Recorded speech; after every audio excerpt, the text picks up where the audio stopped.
in a constant state of fear and misery. Nobody understands me anymore. Live in a constant state of fear and misery.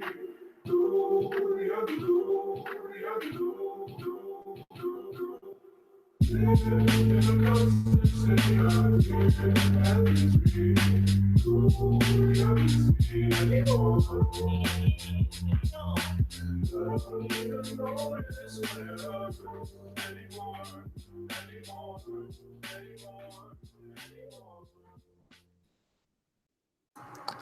Hello, everybody. Bringing you episode 126 of Block Digest on September 19th at block height 542,124. So, man, it's a lot busier than I expected. I went out to that meetup last night, had a good time, stayed up late, woke up early, and man, there's a lot going on. Yeah, quite a bit. And I think, I don't know, we still got to get through the Optech briefing, but I think what I'm going to be covering today kind of slipped through the cracks and under the radar. I haven't really seen anybody talking about it, but oh man, yeah, not much on the news desk, but I think it's going to take a bit to really get through this first chunk of stuff. Yeah, let's get to it. But how you doing today, Janine? You here with us?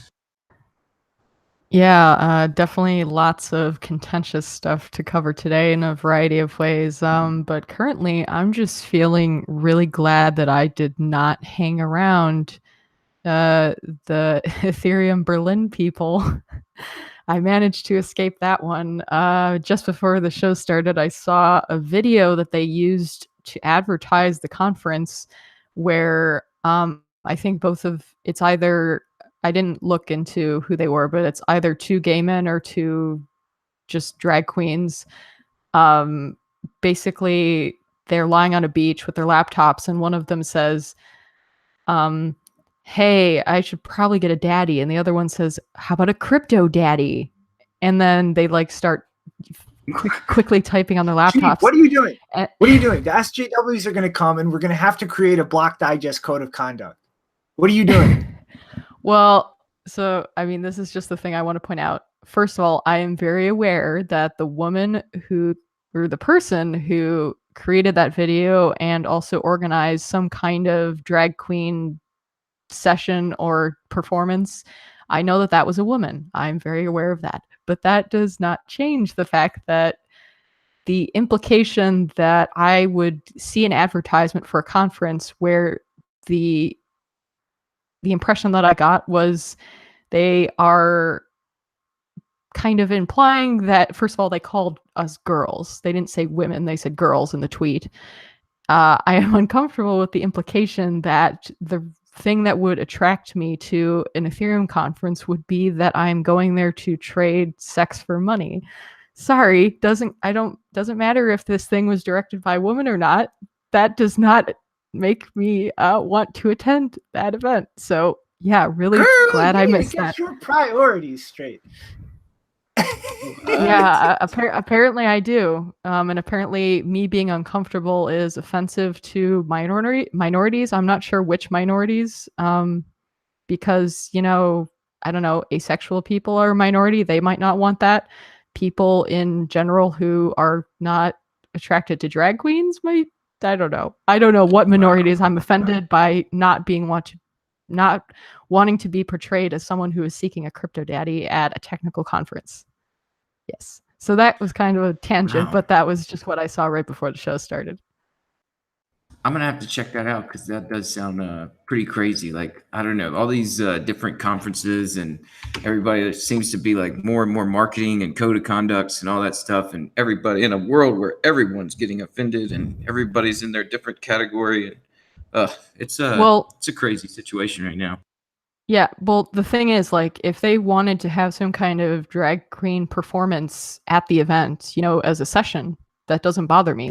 I just wouldn't attend the session because it doesn't interest me. But this is an advertisement that they did for the conference where they were saying girls, we can only promise like serious coding, and then this is the video that they attached. Like, no problem if you want to do that stuff at the conference. Like, if I can't avoid it, I probably wouldn't attend. But if it's just a session, then who cares? Like, you're free to do what you want. I have no problem with people engaging in whatever kind of activity they want, as long as it's consensual. Yeah, the SJWs are here. I've said this for years. You're not keeping politics out of Bitcoin. Like, and do not take that as a disapproval or discouragement to the attitude of ignore shit and build things. If you can build things, do that. But politics is not going away, and you have to deal with it. Like, this is going to happen. This is reality. It's the thing that doesn't go away when you stop believing in it.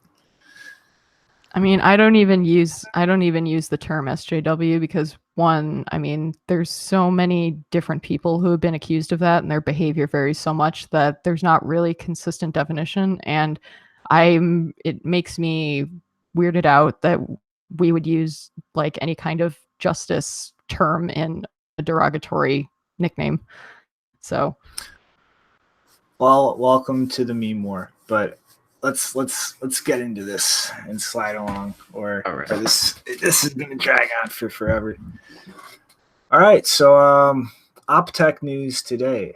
I'm sure everybody has seen the Bitcoin Core bug, and yes, everybody out there should upgrade. And any kind of vulnerability is a risk to your node's operation, and that's a big problem, especially if you're actually using it for economic activity, and doubly especially if you're operating any kind of service or business. But I just kind of wanted to break down the actual bug and point out that this isn't really as crazy as a lot of people are making it out to be, such as a lot of the Bcash retards. So effectively, the bug is in the validation code. It would kind of skip over and crash if you created a block that had a transaction with a duplicate of an input. So a transaction with the same input in that transaction twice, and it would crash the node. But in order to actually, exploit this bug, you have to mine a block. So you're pretty much burning 80 grand, and it costs 80 grand to exploit this. And in reality, it's not something that's going to crash the whole network.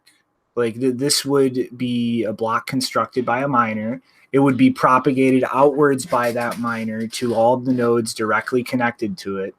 And then those nodes would crash, and that would be the end of it. It would not propagate through the entire network. It's an invalid block.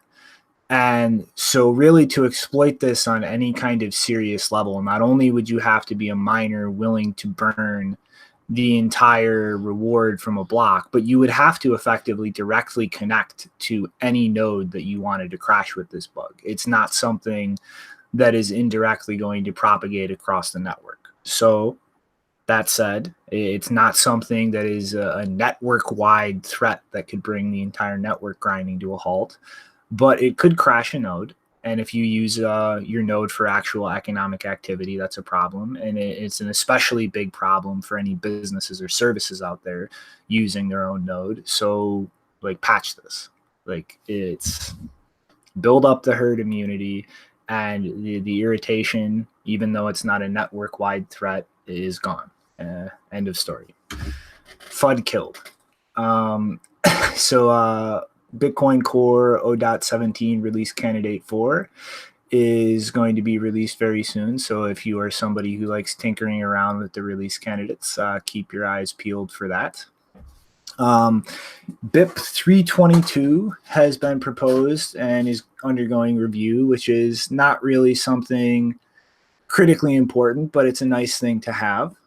So anybody who's a real heavy user will know that you are capable with the pay to public key hash address type of signing any arbitrary message with your key, and is probably aware that there's no standard to do this with pay to script hash, any of the SegWit type addresses.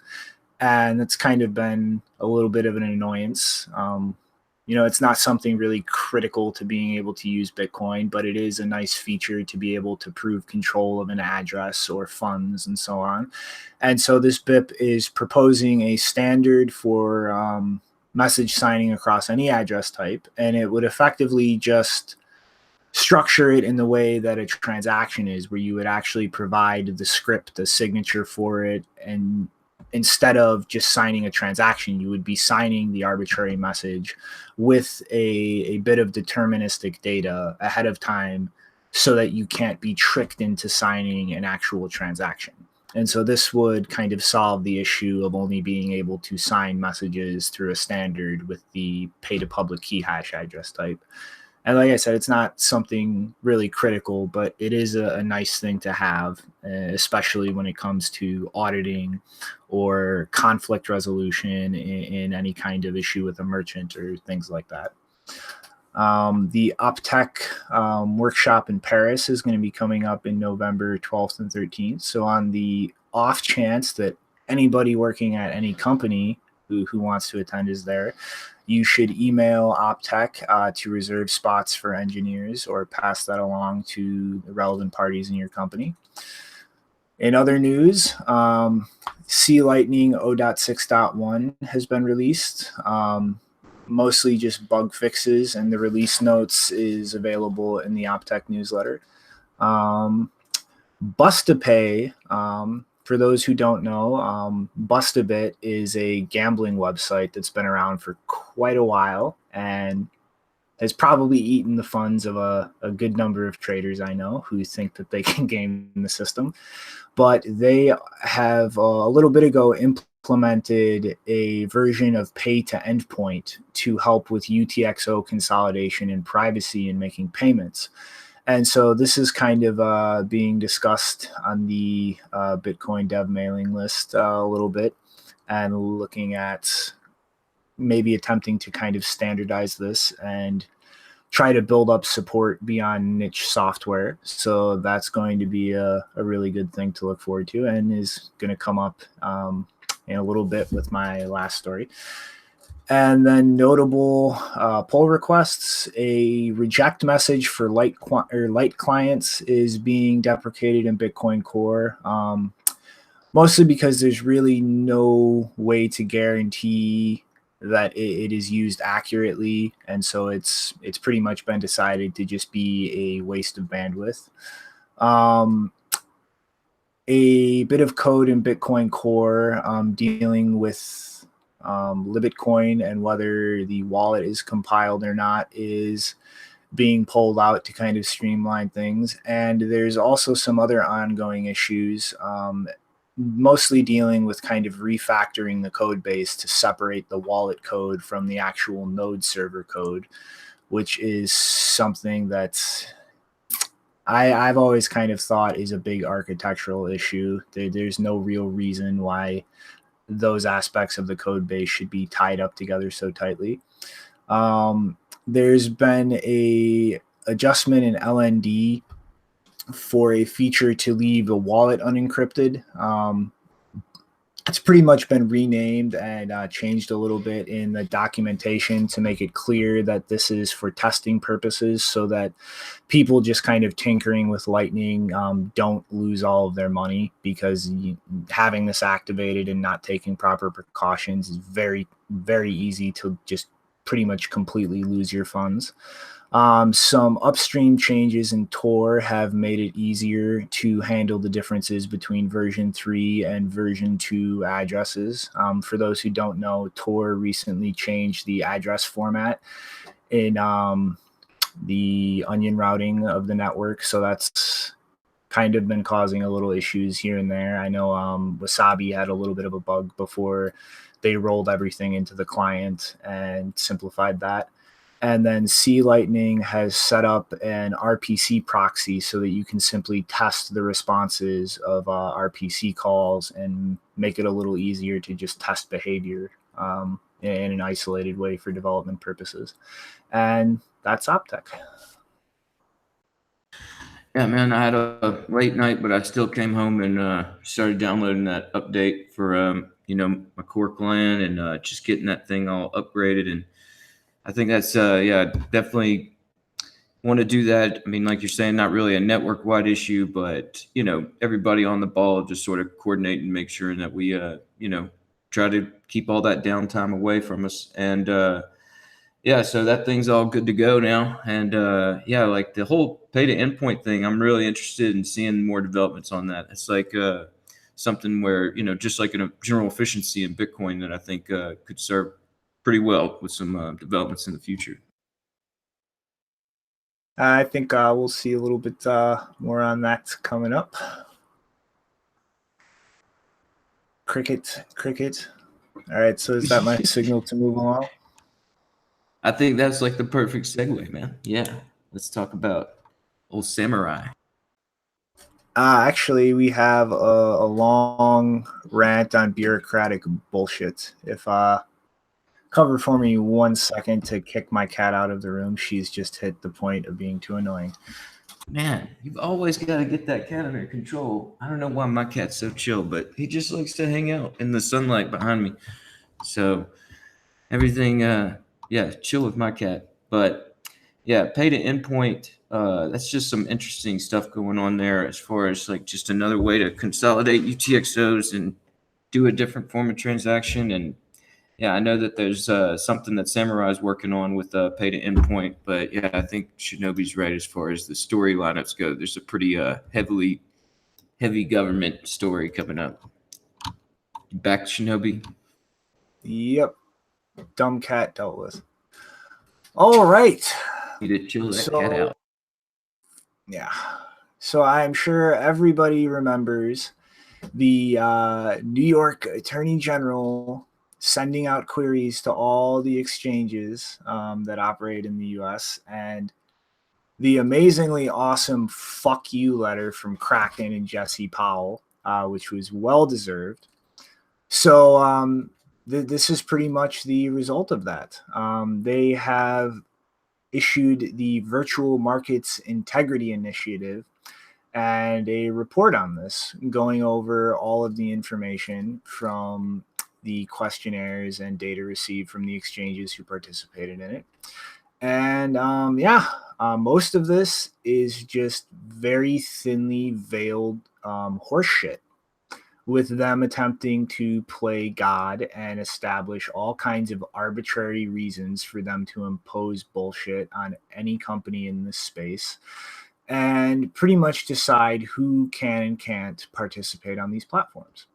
And this is divided into a few different sections. The first, the jurisdictional aspect, as well as the acceptance of certain currencies and fee schedules. The next section is trading policies and market fairness. The third is managing conflicts of interest. The fourth is their security policy, insurance, and setup for protecting consumer funds. And the last is dealing with access to consumer funds, as well as market suspensions and outages. And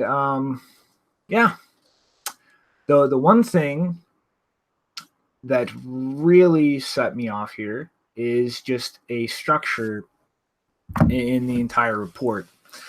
And pretty much what they've done in every single section of this report is tack on a little warning box at the end of it with something along the lines of, we just want to point out that any company who did not respond to these questionnaires could be doing all of this shady shit that we speculated about in this section, and probably is, and consumers should be aware of this and probably steer clear of their businesses.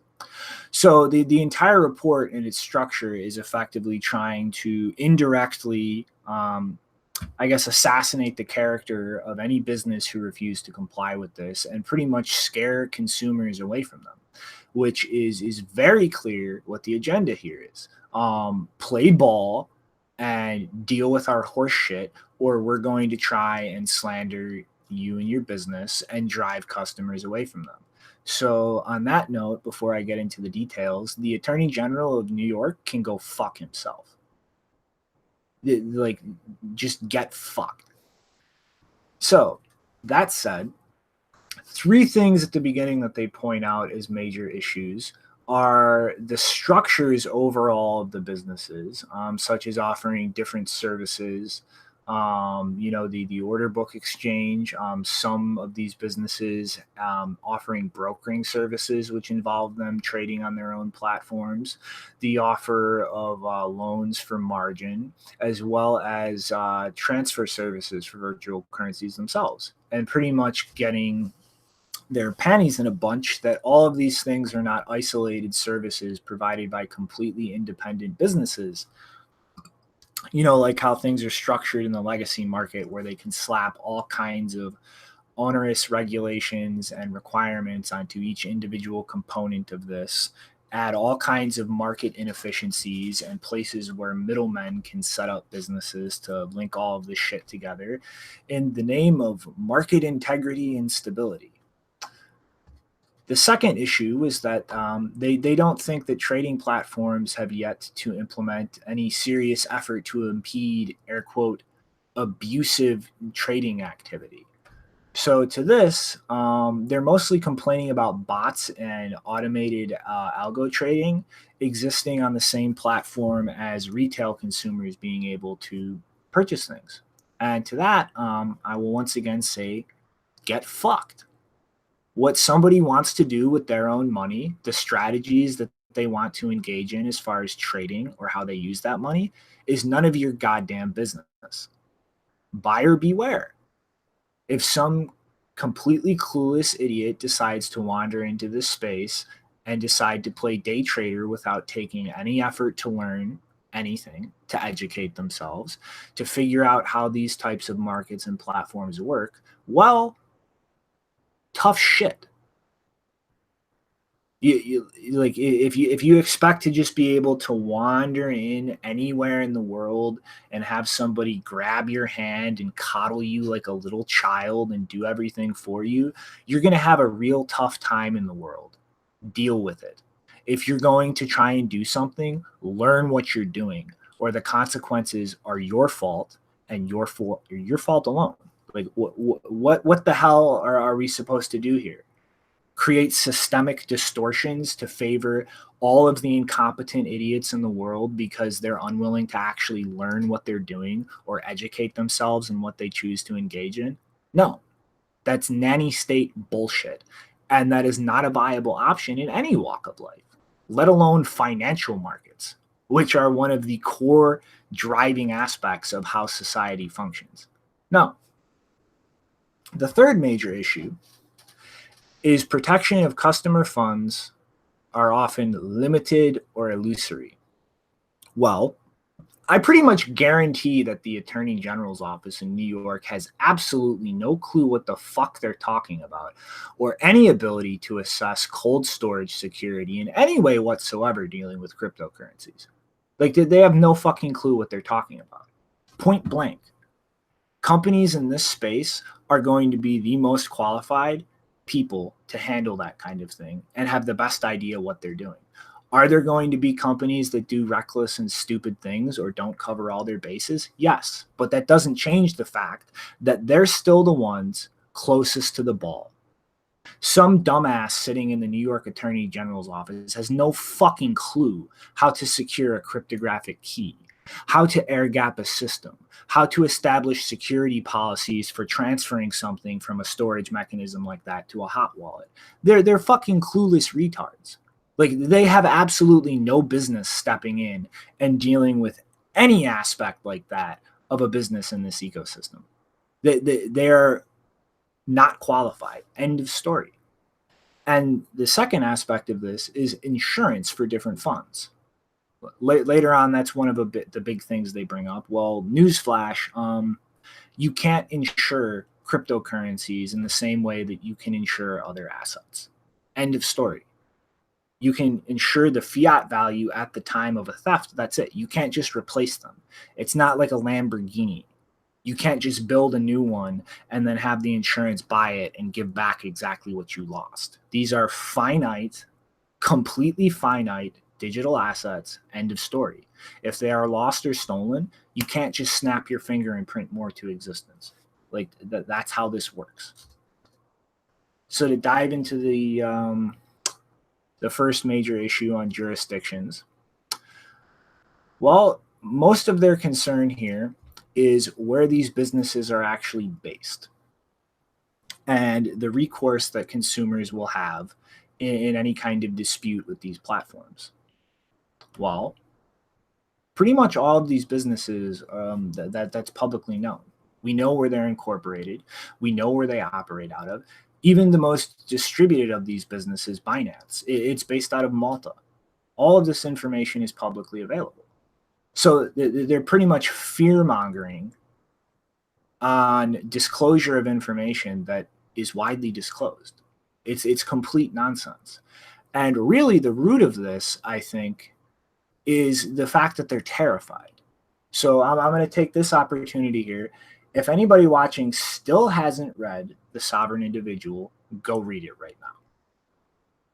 One of the main points in this book was that as things digitize more, as the world moves to more of an information economy and away from an industrial economy, this is just a natural, unavoidable consequence. A business can pick up, move, done. When you don't have something that's based almost entirely in physical assets, physical infrastructure, physical production, you can just pack up and move. Your business is effectively a digital nomad. And this terrifies them because the entire dynamic between corporations and governments, ignoring the ones that exist with poisonous symbiotic relationships with the government, it comes down to pressure. It comes down to the government being able to threaten their assets, threaten their revenue, and extort things out of them. And they're terrified to actually see that first concrete inkling in the real world, showing that that's changing. That business is structured in a more modern way, dealing more with the information economy than the industrial economy. That doesn't work. You can't pressure them like that because they can just pick up and move. They can disappear from your reach, and you can't exert that pressure to extort them anymore. And so I expect this aspect of things from regulators and the government to really pick up steam. This is going to be something that we see a lot more of, a lot more complaining about, a lot more fear-mongering, and a lot more attempts to try to fucking convince people that this is an unacceptable structure for a business. At the end of the day, tough shit. You have to deal with it. This is reality now. So, the next part in this section is verifying access to the platform.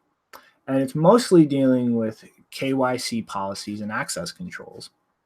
And them getting pissed off, again, that some of these businesses are structured in a way where you can't coerce them into dealing with the insane KYC AML policies of the day. And they specifically point out Bitfinex is one of the examples.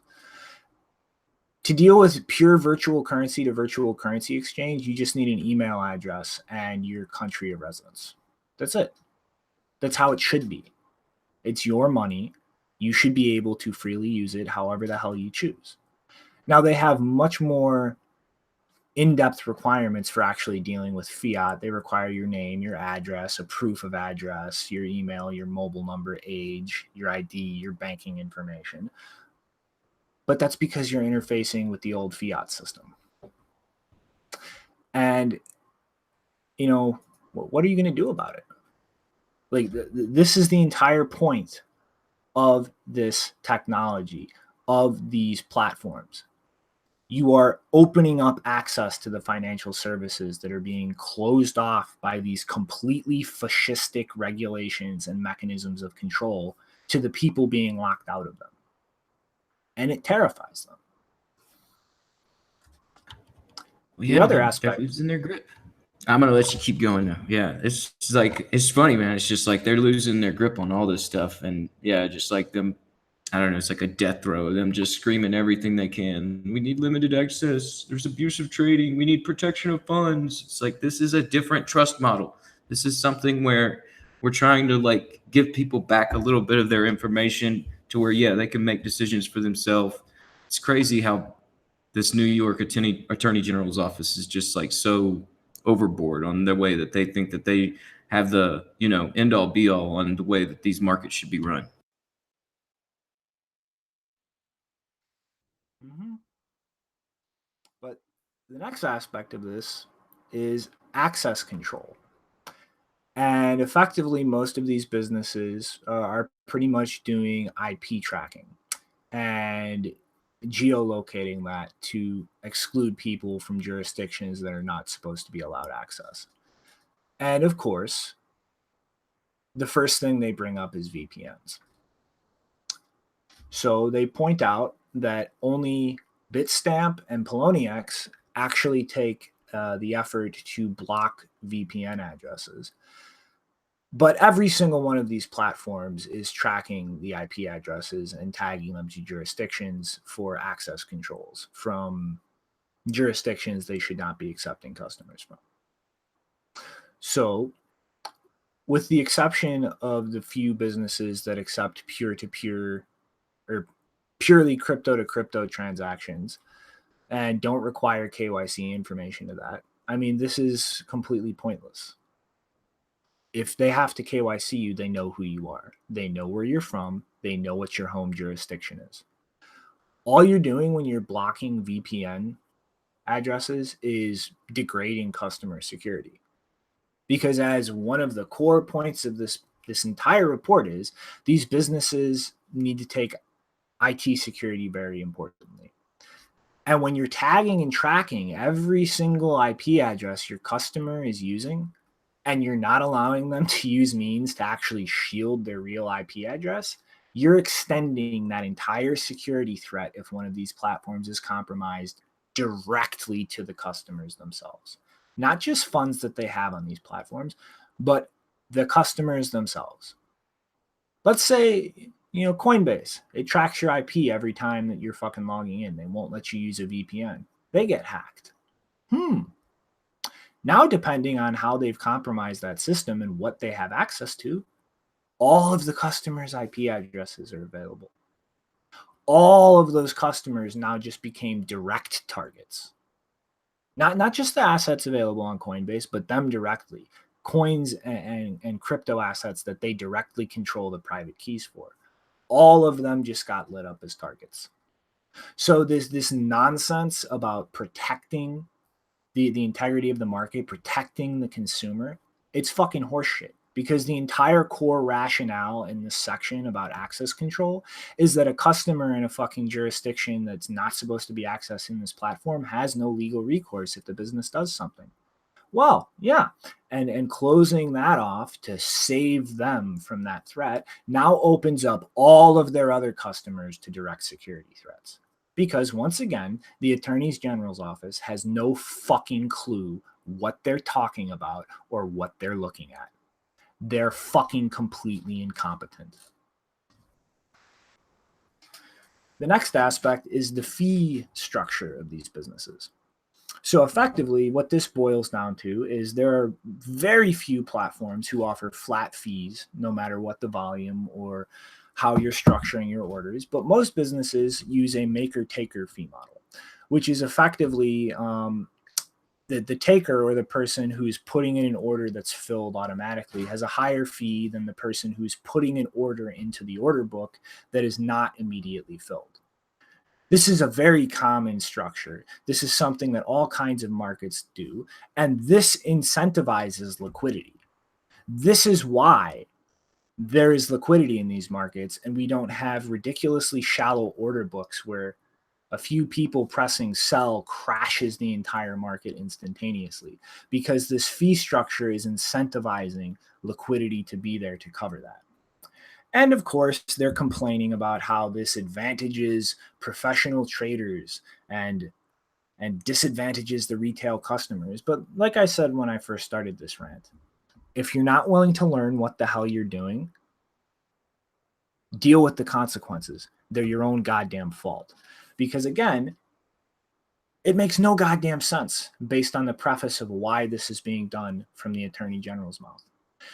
to safeguard market integrity and consumers? Well, hey, right here, you have a conflict of interest. Do you want to safeguard the integrity of the market, or do you want to whine about people who are losing money because they don't take the time to educate themselves about what they're doing?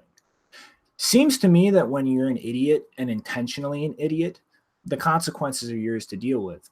And actions that are taken and fee structures that exist to actually incentivize stability and integrity in the market without the government reaching their fingers into every fucking aspect of it, that should take precedence over the dumbass who thinks he's going to get rich quick hitting the buy button and not actually taking the time to learn what he's doing.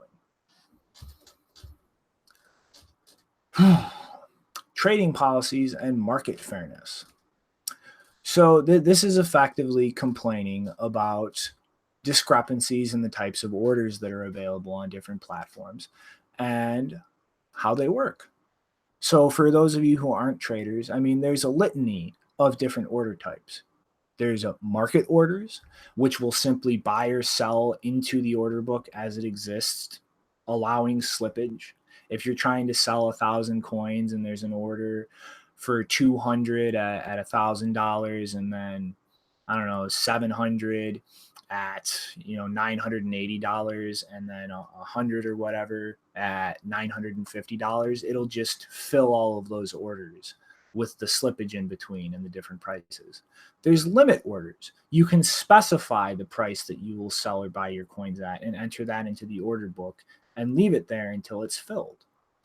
There's orders like that that'll fucking just sit there for a specified time and then remove themselves from the order books, or orders that will put themselves into the order books and, depending on whether they're completely filled or just partially filled, remove themselves or remove the unfilled part of the order.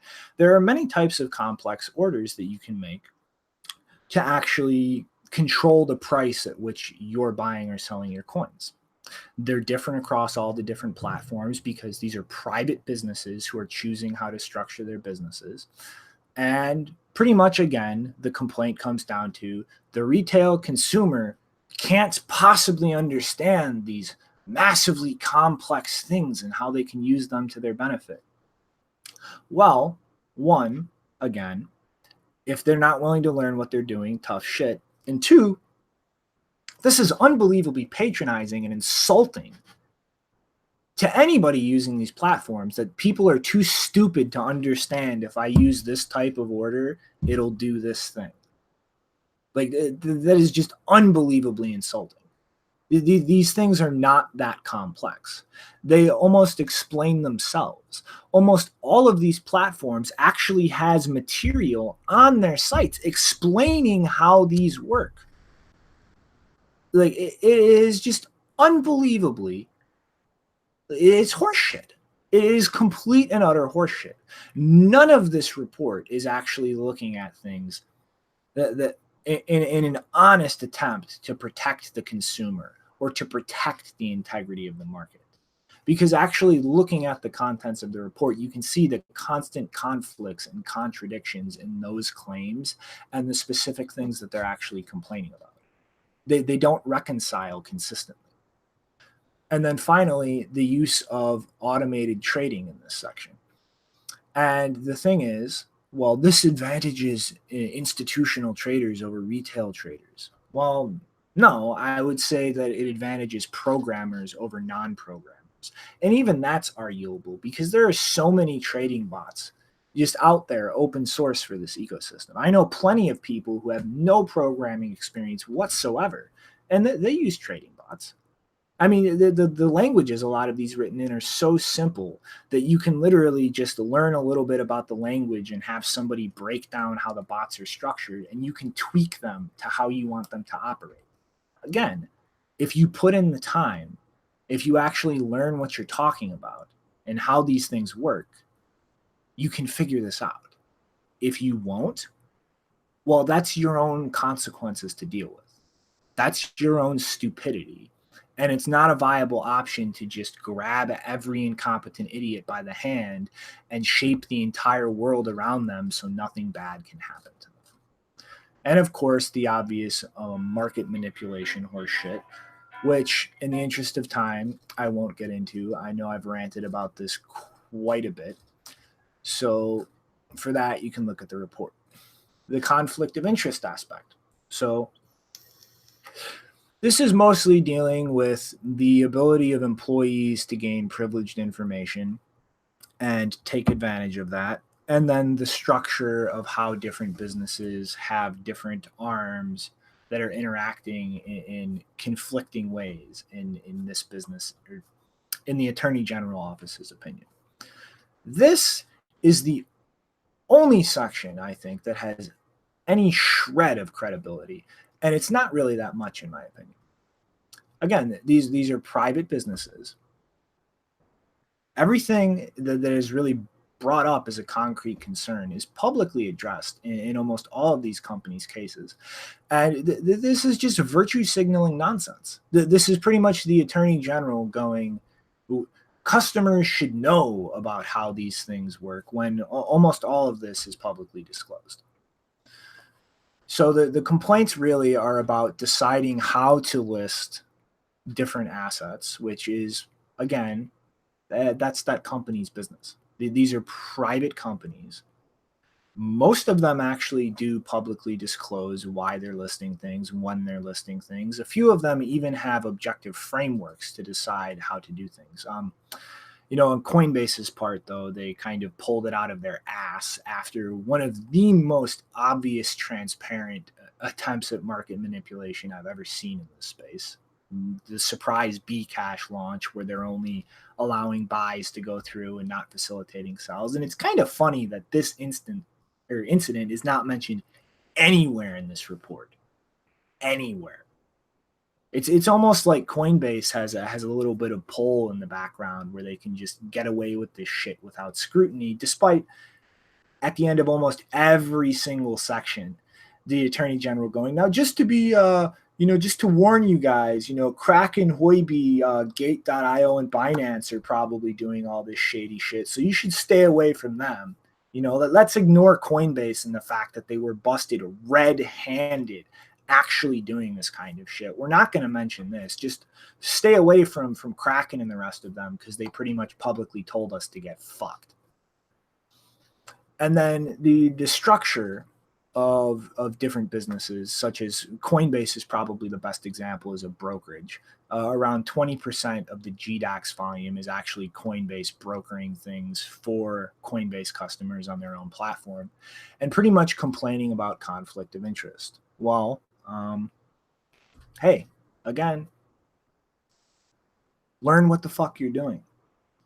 People are just as capable of opening a GDAX account instead of just a Coinbase account and filling orders through their order book themselves instead of going through Coinbase and dealing with the brokerage fees. Learn what you're doing. These are private businesses providing services, and customers will either choose to use them or choose not to use them. And then lastly, the insider trading aspect, which again, absolutely no mention of the entire Bcash incident. They don't even mention Coinbase when they're going over which companies have policies regarding insider trading. They mention Gemini, Bittrex, Bitfinex, Itbit, Tidix. They go into whether they disclosed a policy on this or not, but nowhere in this entire section do they mention Coinbase. The entire shit show with Bcash, only letting buy orders go through and refusing to fill any sell orders. The fact that multiple pieces of evidence show that actual employees traded insider information. Like I've said before on this show, I know somebody personally who was tipped off that it was going to be listed, who traded that event because it was leaked by a Coinbase employee. But nowhere in this fucking report is that mentioned. Seems a little fucking suspicious. Yeah, maybe a little bit. And then the last section, or second to last actually, is the safeguarding of funds, mostly dealing with, the cold storage and computer security aspect, which, like I said, the Attorney General's office has no competence or business even attempting to assess. And insurance policies. Well, newsflash, like I said, insurance for cryptocurrency doesn't work the same. There's almost it's practically non-existent to find insurance policies for cryptocurrencies. But like we recently covered, there's actually a few South Korean companies that are actually looking to develop policies like this. So this is especially ridiculous that the Attorney General's office is trying to breathe down these businesses' necks about not having insurance products that, for all intents and purposes, don't fucking exist. It's the most absurd thing in the world. And then the last section, I find this particularly funny. Outages and trading suspensions due to platform failures. Well, I don't know about you guys, but every single fucking time I have had a platform I use or people I know use have an outage or crash and go down, it's all of 60 seconds before their Twitter accounts posting about it, Medium articles are going up, announcements are being made through the platform, emails going out, things hitting Reddit. It's seriously like instantaneously. Everybody knows an outage happens. Everybody is getting up-to-date information as it's coming out. And they're attempting to chastise businesses about not being clear with announcements about outages. Without having fucking clear lines of communication to their customer. It's the most fucking delusional nonsense in the world. Instantaneously. That's effectively how fast we find out when things happen with these platforms. They want to keep their customers. They have lines of communications with their customers. Like, this is absurd. This entire report is completely fucking absurd and does not reconcile itself in any way whatsoever with the actual stated reasons for it being made or the stated reasons for this initiative being pushed for.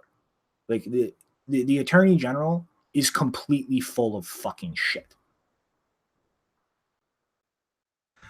Ooh, man. Yeah, that's a big rant there. I can understand your frustration because, yeah, it does sound like they're just trying to line everything up to where, they keep people not looking up information and looking into things for themselves. And meanwhile, yeah, they do offer, there's lots of things that people can go get where, there's no real research, lots of risk. Lottery tickets or, you can go bet or gamble, lots of different things. But this is all about access and controlling access. And that's where it's as you're getting frustrated and all that stuff, it is I know that we're just sort of sitting here thinking about that's, you could work our way around that. And that's something that's, the industry's building up and we're working to where, people understand what they're working with and, all basically the best practices, I suppose, they're coming into the light to where, when an exchange goes down now, you do hear about it. There's lots of tweets and stuff like that.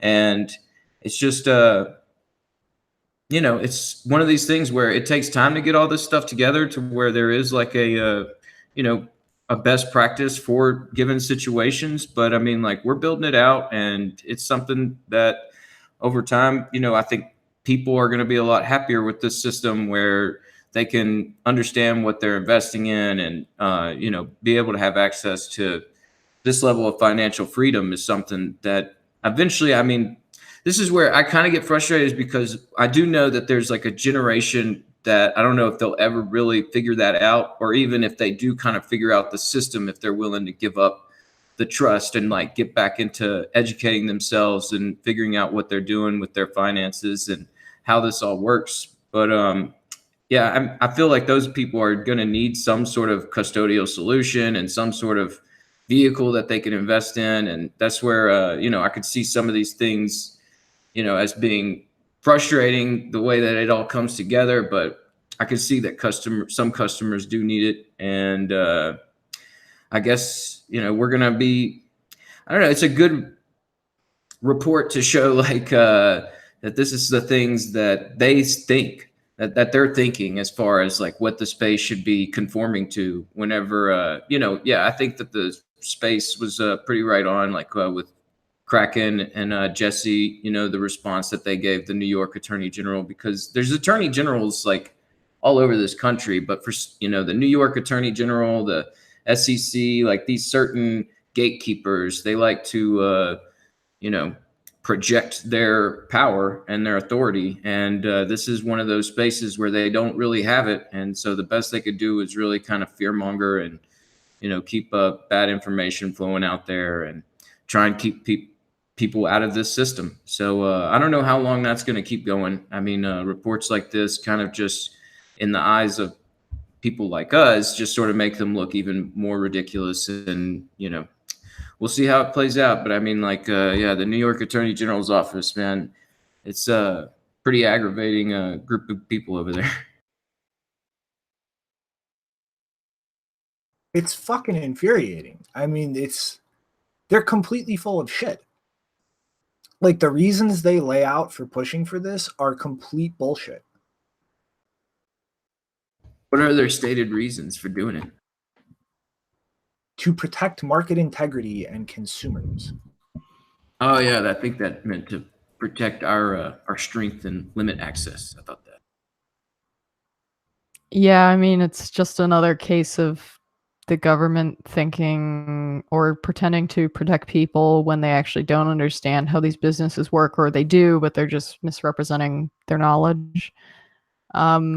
I don't have any specific comments related to the report, but I thought it was funny because we talked about Shapeshift implementing or being forced to implement KYC about 2 weeks ago, and now they've actually, or I don't know how, I can't check the date on the tweet because I don't have it open, but basically Shapeshift announced their membership program officially in a standalone tweet that was not with the blog post about the KYC stuff. And the responses to the tweet are like, yes. So correction, the tweet was made on September 6th. So it was right after they announced the KYC stuff. But the responses to the tweet are absolutely brutal because they ask in the tweet, like, who's excited for, or who needs our membership program, or who's excited? And all of their responses to the tweet are really negative and saying, disappointed in you. No, we don't want it. So no one's really getting fooled by this compliance stuff that they're trying to force exchanges to implement, like not getting fooled by Shapeshift, not getting fooled by whoever's supposedly forcing them to add the KYC. But yeah, it's definitely, none of this is ever a customer or consumer protection measure. It's as the other nickname for KYC is cover your ass, because that's what it really is. It's basically just a way for these businesses to prevent the government for coming after them for not having, identity information on their customers, so that, if, I don't know, someone from a country that is not whitelisted by the US government interacts with their system, then they might get in trouble for that. And if they don't have KYC information, it's like, oh, what do we do now? We don't know who it was. Now we have to go after you. So KYC is never an improvement to the service.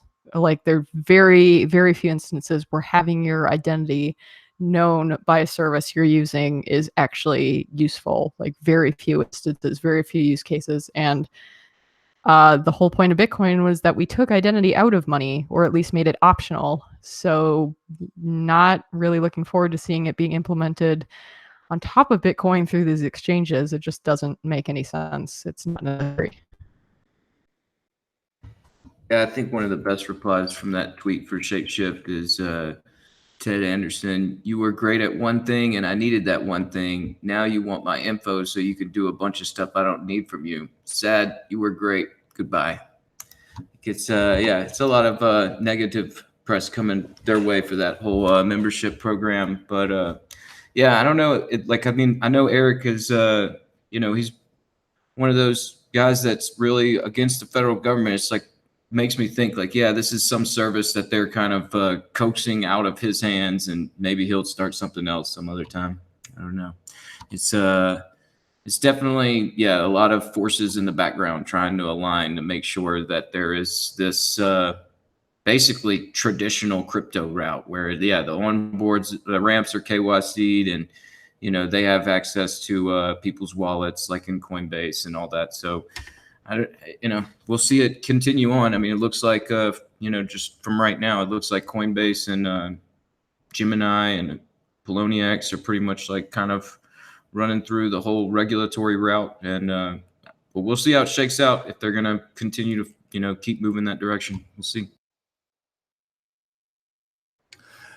Yeah, I just like it's just fucking horseshit. It is complete and utter horseshit.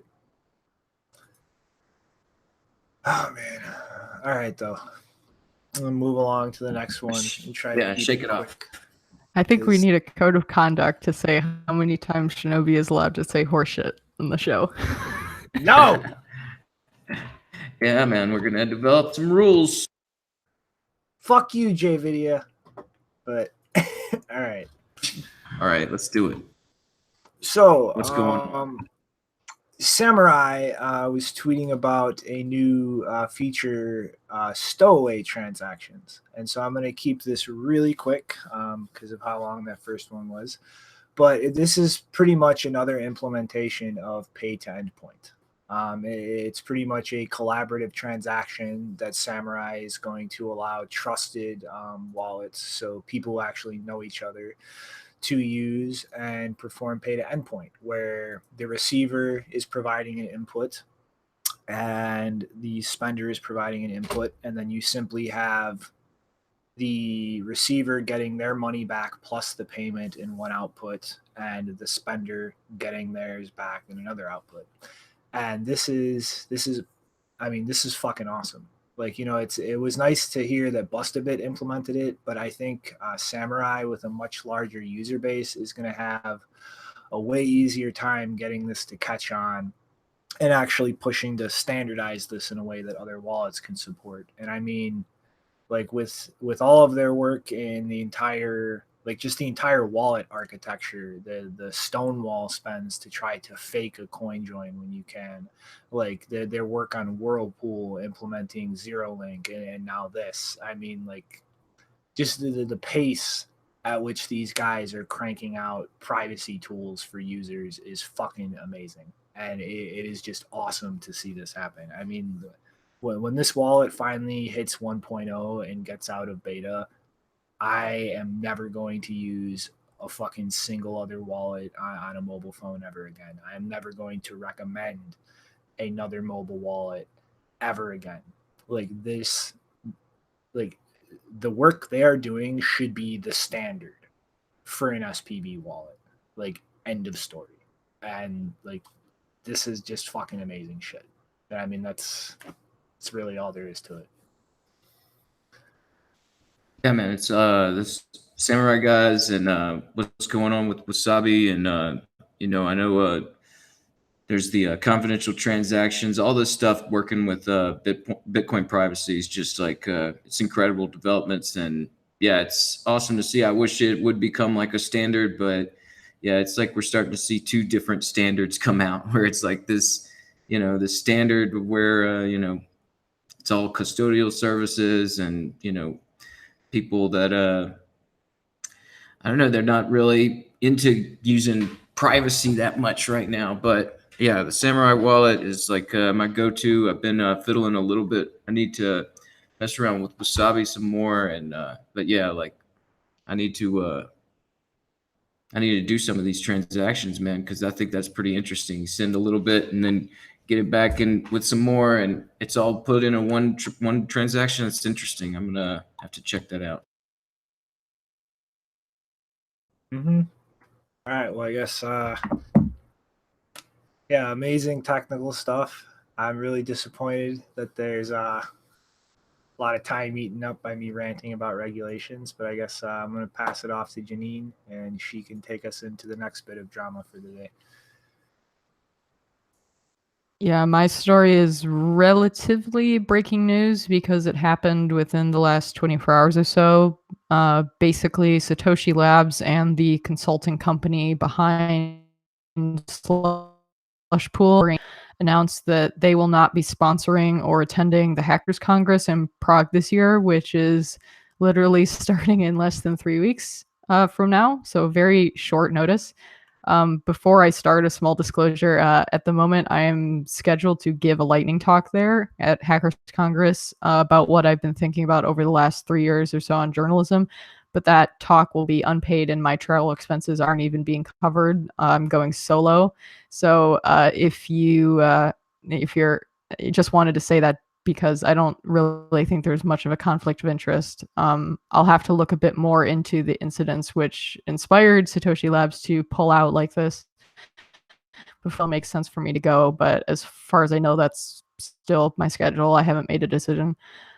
Based on what I've read from the statements that Satoshi Labs made and also the counter response from Parallel Polis, strangely, I wasn't actually able to find a statement from Brains Systems.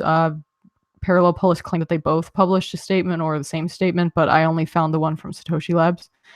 According to Satoshi Labs, the reason they both pulled out was due to an alleged incident of physical assault that occurred in the Bitcoin Coffee Cafe that is, as far as I know, it's within the Institute of Crypto Anarchy building, which is where the conference or the main part of the conference takes place. And the alleged assault, they don't give a date, but I assume this was relatively recently, like within the last several months. The alleged assault was committed by Roman Tyke, I think that's how you pronounce his name, who is not only a board member, but a founding member of Parallel Polis. And according to a statement from Polis that they made several hours ago, they do not deny that the incident happened, but they said that Roman was in a, quote, stressful situation and had the intent to remove a, quote, unwelcome guest. And that guest, based on the Facebook post that they linked to in their response, is someone named Martinez Urza. He's an author and a libertarian activist from the local area in Czech, who claims to have written the first Czech book on anarcho-capitalism. I don't speak the language, and he wrote his entire Facebook post in Czech. So my translation of his post was very rough, but essentially what I gathered from it is that he and Roman have had verbal disagreements for quite a long time. They haven't been getting along for at least a year or more. And when Martinez went to meet someone at the cafe at the Institute of Crypto Anarchy, Roman allegedly punched him in the face and kicked his computer bag and also broke his phone. I think, based on the description that I tried to translate, he pushed it off the table and it broke. Martinez,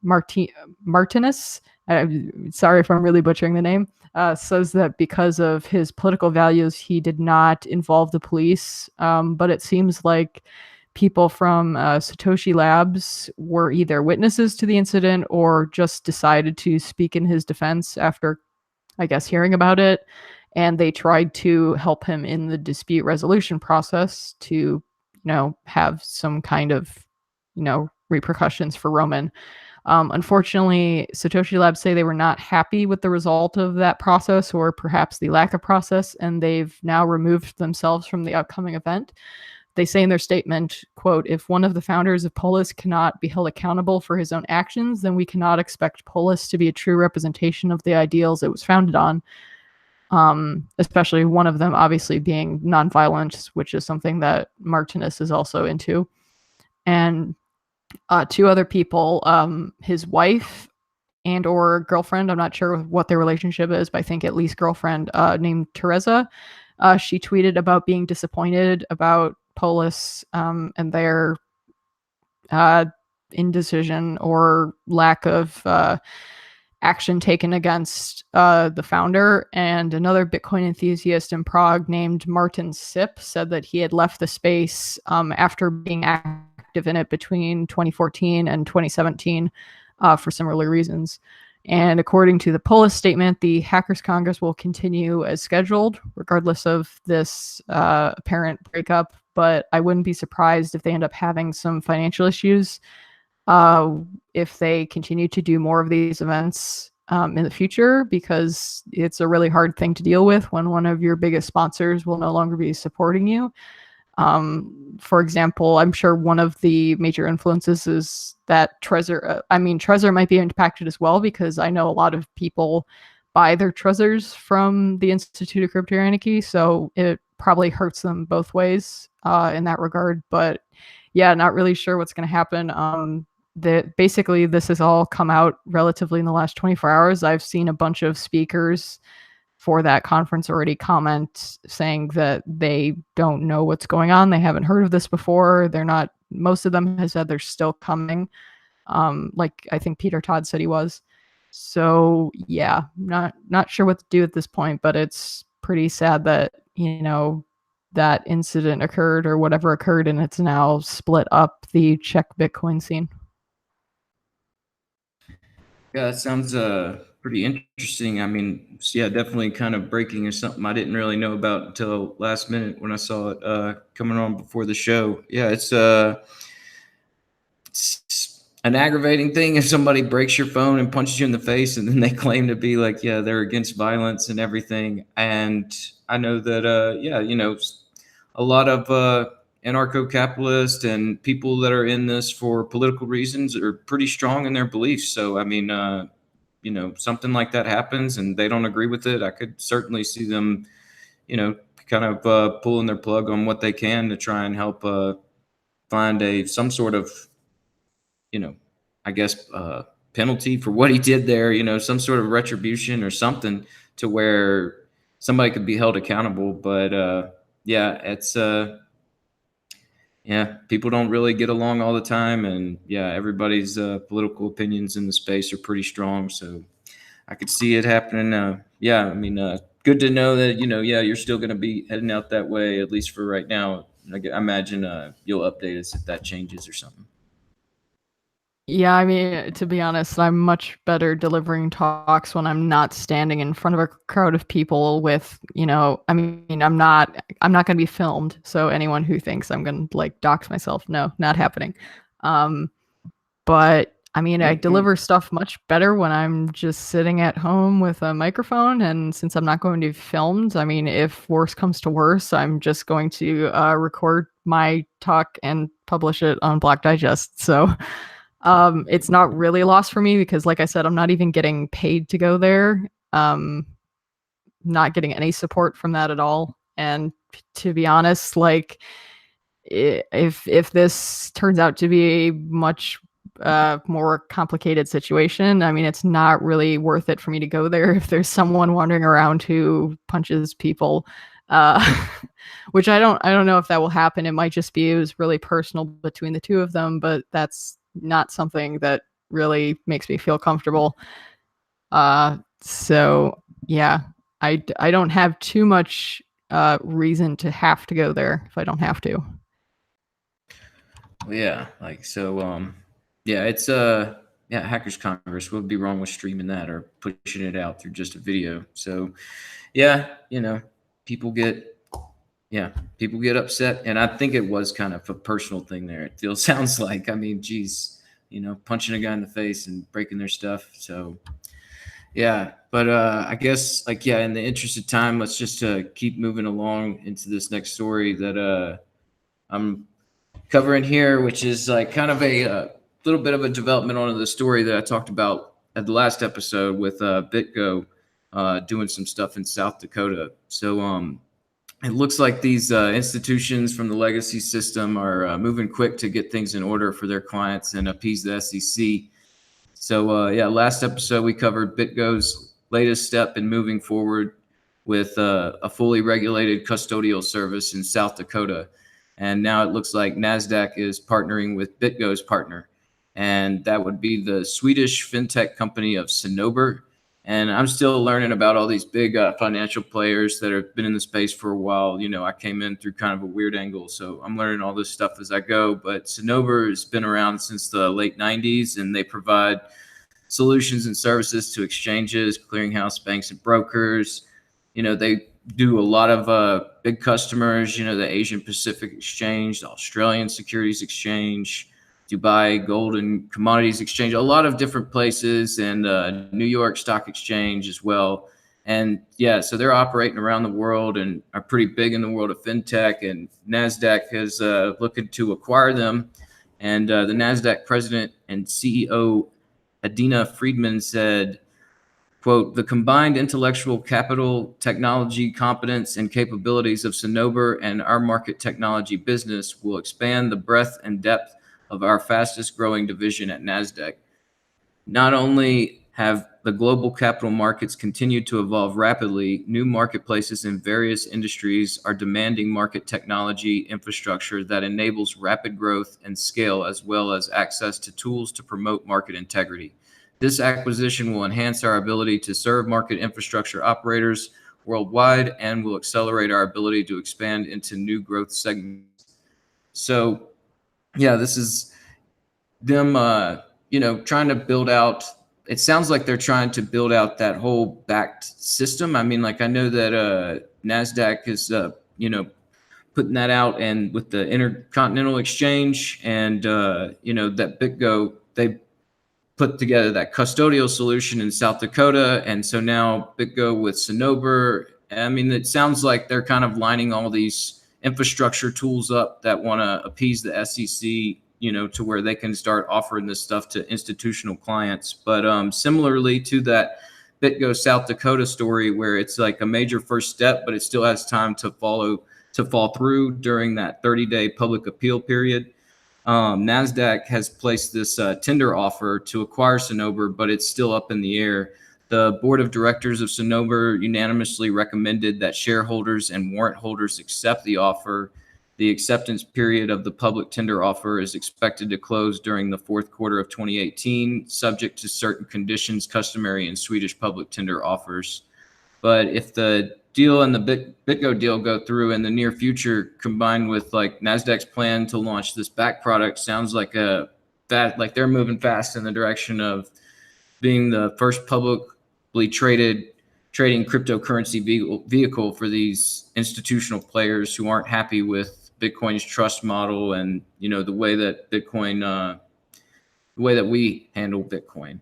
So this article from Coin Center News also pointed out that Citigroup and Bank of America are also racing to develop this regulated and clearly audited custodian solutions. And this is where it's like kind of a, that continuation of that story with BitGo, but also kind of like, a little bit of what was going on, what was said with that New York Attorney General's statement there. Is just, they want all these ducks in a row to where whenever they do make offerings, it's not through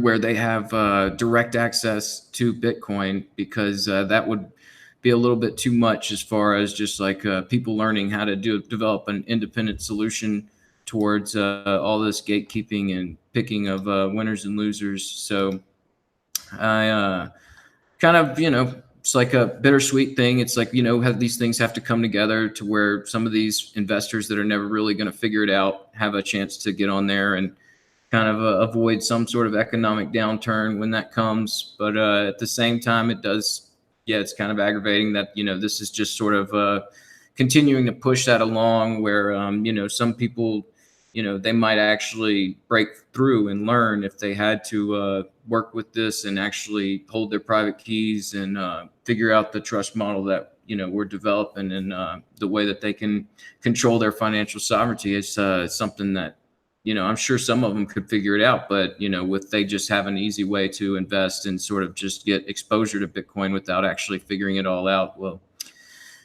they'll get the gains and everything, and, they can stick around for, and maybe they'll figure it out. I just hope that it's not like the end all whenever these institutional players are buying a product and an investment vehicle to gain exposure to Bitcoin, that they're not just doing that and that's it. I hope they're continuing to move forward and trying to educate themselves in what exactly Bitcoin is and what we're doing to where, maybe they will start to still break through. But we'll see. We'll continue to follow these stories as they develop. This is like I'm saying with Citigroup and Bank of America are also trying to do something too. And, this whole BitGo thing is still up in the air. And so we'll see how it plays out and keep it covered. Mm-hmm. All right, so I guess any input on this one, Janine? Crickety. Yeah, it's just another institutional story, man. All right. Oh my god, I can't be typing in the comments and then like trying to switch windows. Be better. We'll figure it out, man, with that new lighthouse thing. Yeah. Alrighty, so no inputs. Move along. All right. Yeah, what's the next one? A crazy one, man. So, this just broke today, but Cody Wilson of Defense Distributed is now being accused of sexual assault. And first off, I want to say, whatever is going on with this has absolutely nothing to do with the merits of DefCAD, of Defense Distributed, or any of the arguments going on distribution of those CAD files. Secondly, this just seems incredibly suspicious and shady timing. It reminds me very much of Julian Assange and how when he started pissing off powerful people, magically some charges of sexual assault came out of nowhere. And, you know, as things developed over the years with that, all of the charges were dropped. Wait. Quick correction. There were no charges ever against Julian Assange. Yes. There were accusations. There was a request for an interview, which he satisfied once, and then they let him go. And so he went to the UK, and then they another prosecutor reopened the case, but there was never any charges. Mm-hmm. But there's not really many details to this, except an accusation that he met a girl on a website called sugardaddymeet.com, that he met her at a coffee house in Austin, Texas, and then allegedly drove to a hotel with her. And there's supposedly video footage of both of these encounters, and then is accused of assaulting her in the hotel room and paying her $500 and then taking her out for food after that. And so I'm going to break down 3 potential ways to look at this. 1, let's assume for right now that this is all legitimate. What was an underage girl doing on this website claiming to be an adult and meeting a grown man through this website when it is very clearly something pulling regulatory arbitrage for sexual encounters? What was she doing on this site? What is the culpability of this platform for failing to verify her age and identity? What is like her culpability in this? I mean, is this another incident of something consensual happening and then turning around and crying victim about it later? I mean, assuming that all of these facts are true, this seems to me like a lot of the culpability here lies both with this girl, assuming that there was not actual physical assault and something non-consensual happening, and on the platform itself for not actually verifying that people using this platform are adults of the age of consent. Now, the second one, given the nature of the dispute that Cody Wilson is in with the US government right now, and the fact that there is a claim of this girl being a minor, this seems incredibly fucking suspicious to me. Because in making that statement that she is a minor, all of a sudden now, large amounts of information can be kept out of the public record. Anything to actually verify who this girl is, to verify that this is legitimate information, is out the window. Because as a minor, most of her information is going to be kept out of the public record. That seems incredibly fucking suspicious to me, given the context of what Cody Wilson is involved in right now regarding the US government. Because this effectively allows his entire reputation to be attacked and tarnished publicly, and legal charges to be levied against him, while keeping many of the details completely out of public view and out of public scrutiny. Now, this last one is very tinfoily, but I have to mention this. Video footage was acquired, supposedly, showing this encounter. We're pretty much at the point where you can seamlessly fake video footage in real time. So, again, given the context of the dispute that he's in with the United States government, given the long history of sexual assault charges effectively being the coincidentally timed thing that follows regarding people in disputes with very powerful and influential people like this, I don't think that the possibility of something like that should be completely discounted. But again, regardless of whatever explanation for this situation exists, this is just unbelievably suspicious. I mean, this is effectively a pattern at this point. When you have people challenging governmental authority on fundamental issues like this, it seems like a consistent thing at this point that out of nowhere comes sexual assault charges against these individuals. This is a clear, undeniable pattern. I mean, it happened with Julian Assange.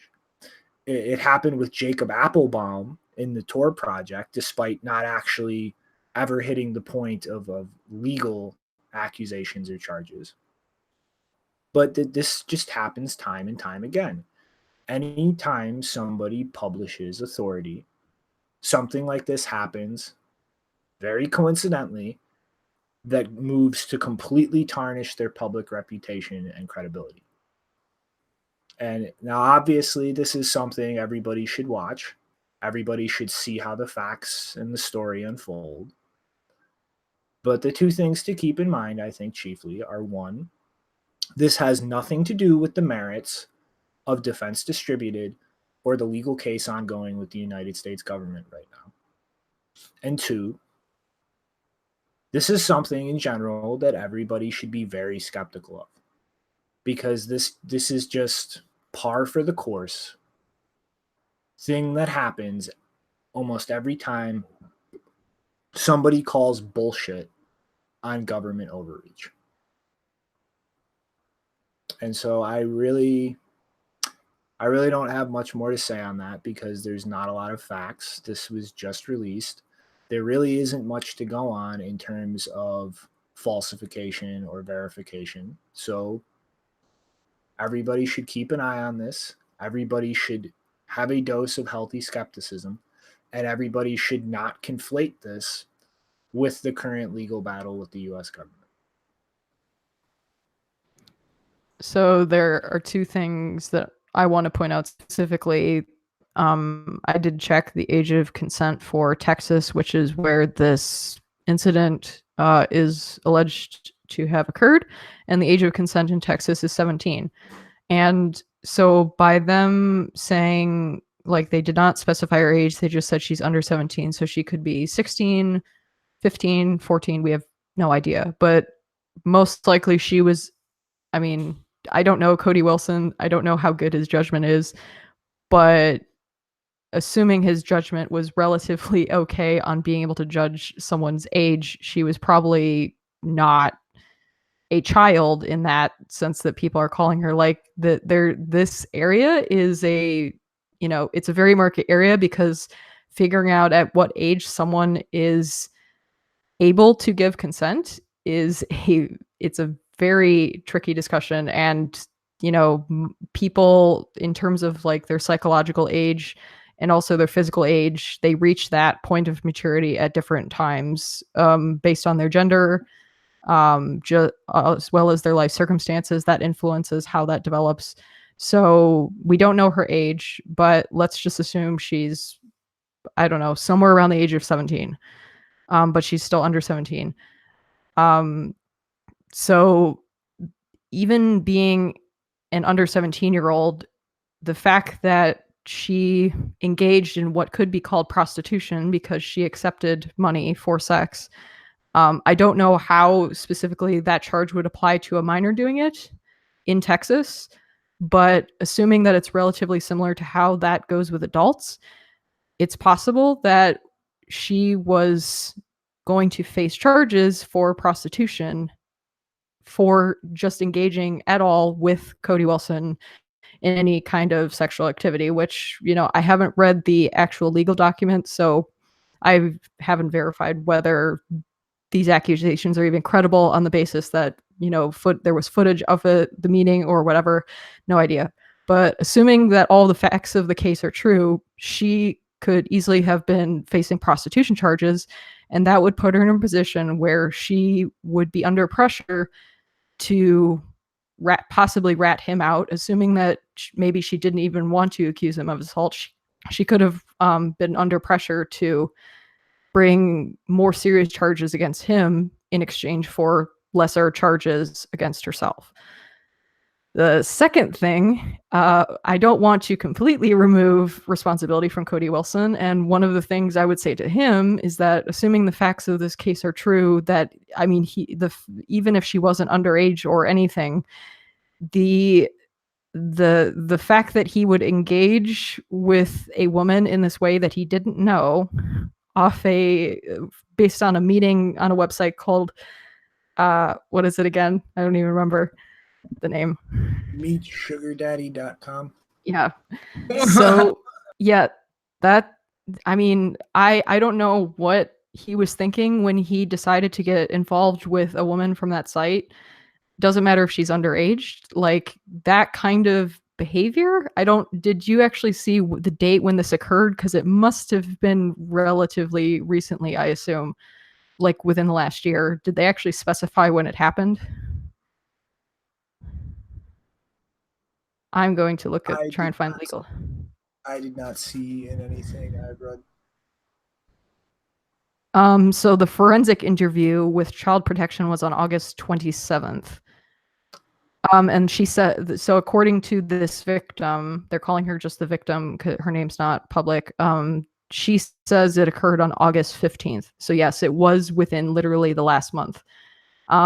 Yeah, so I don't know what was going through Cody's head, but I'm sorry, it is unbelievably, it is taking so much risk to engage with a woman that you don't know on a website that it's a fetish site. Let's just be clear. Engage with a woman you don't know on a fetish site while you are basically under one of the most politicized government legal cases currently going on in the United States. Not smart.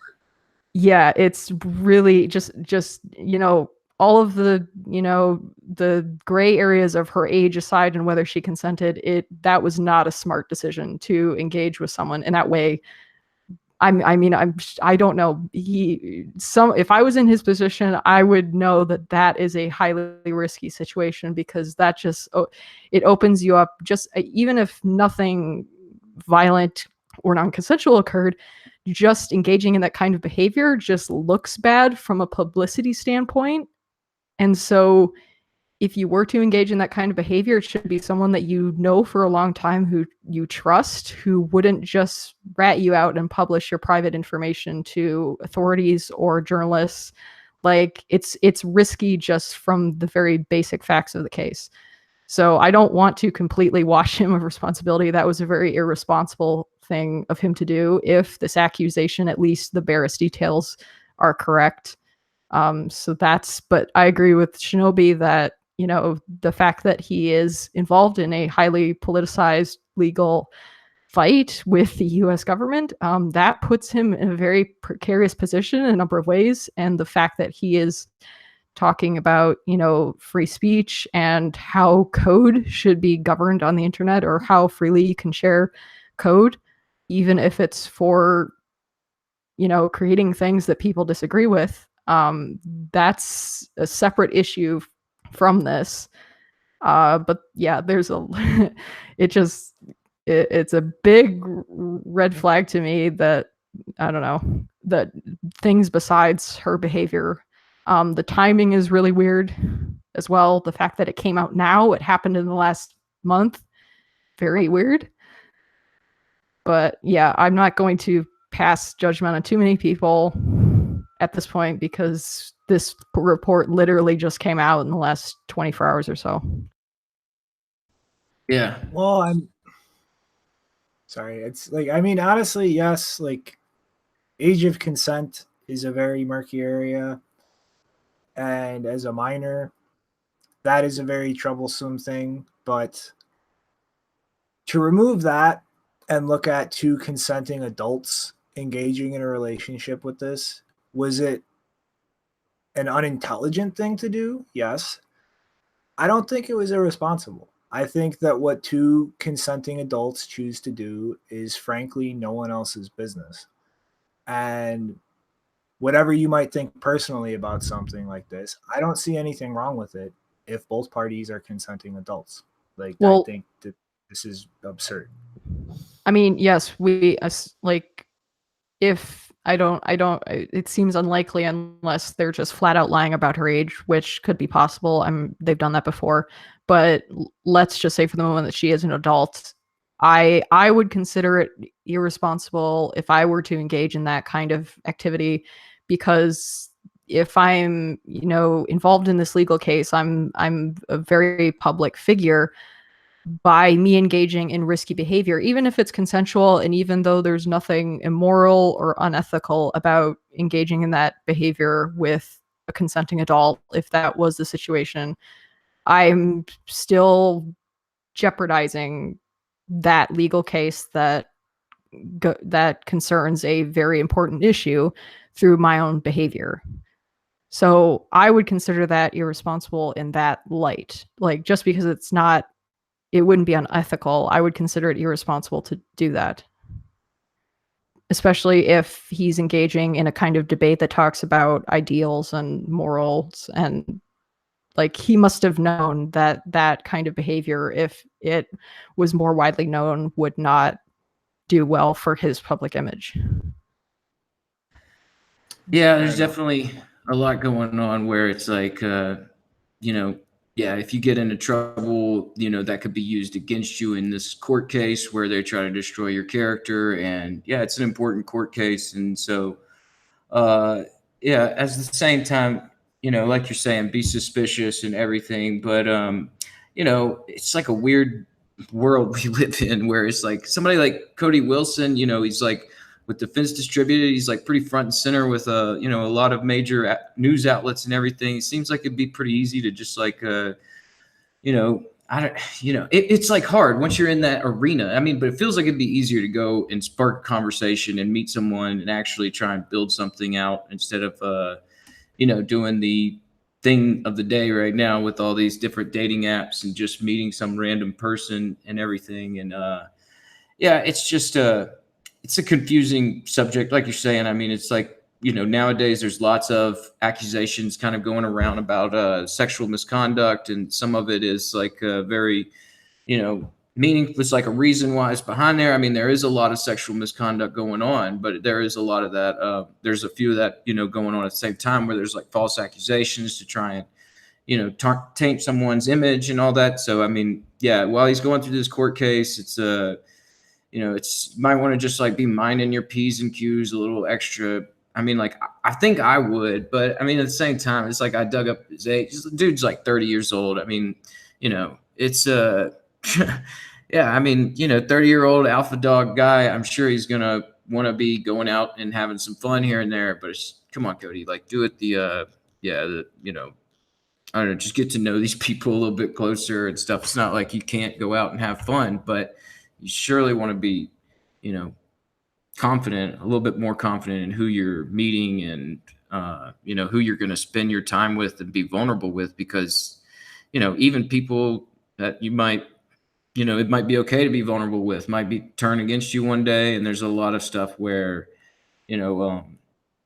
people who are well-known get into some interaction with some, some sexual not misconduct, but just any sort of sexual interaction. And then somehow that gets used as blackmail against the person. And so, yeah, I mean, you're pretty front and forward facing with a lot of people, and, a lot of people know who you are. So it's, you might want to be just a little bit more precautious whenever doing this sort of stuff.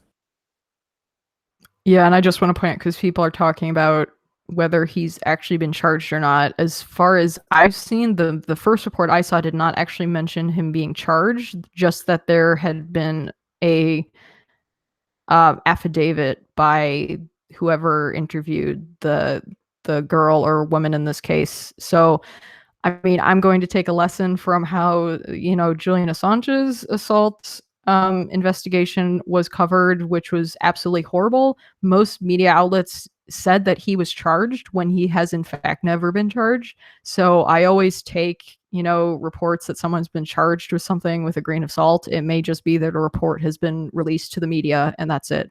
So don't actually know at this moment without looking at more information whether he's been charged.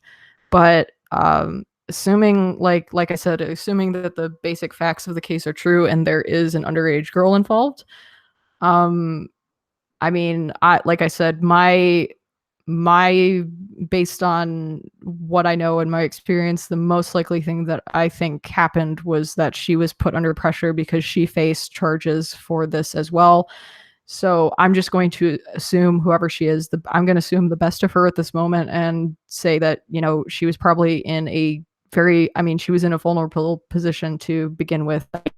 That's the whole point of these sugar daddy shows, is that the sugar daddy websites, is that it's about establishing relationships where one person is financially dependent on the other in exchange for sex, and that's a vulnerable situation. So assuming the best of her, I would guess she was probably under a lot of pressure either way to make a statement about this, and the timing is very weird and unfortunate, but that's all I really have to say about it.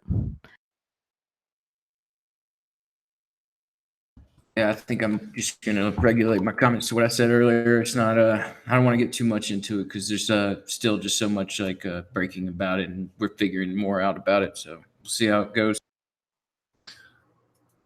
All right. Well, I guess in lieu of other facts, we're gonna move along into the next story.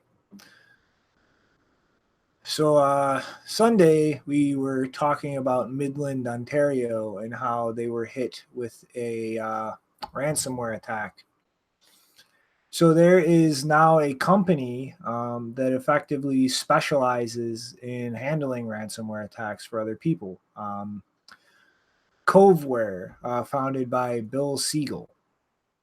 And so, these attacks have literally become such a prolific problem. There is now an actual company specializing in handling these kinds of instances for other people.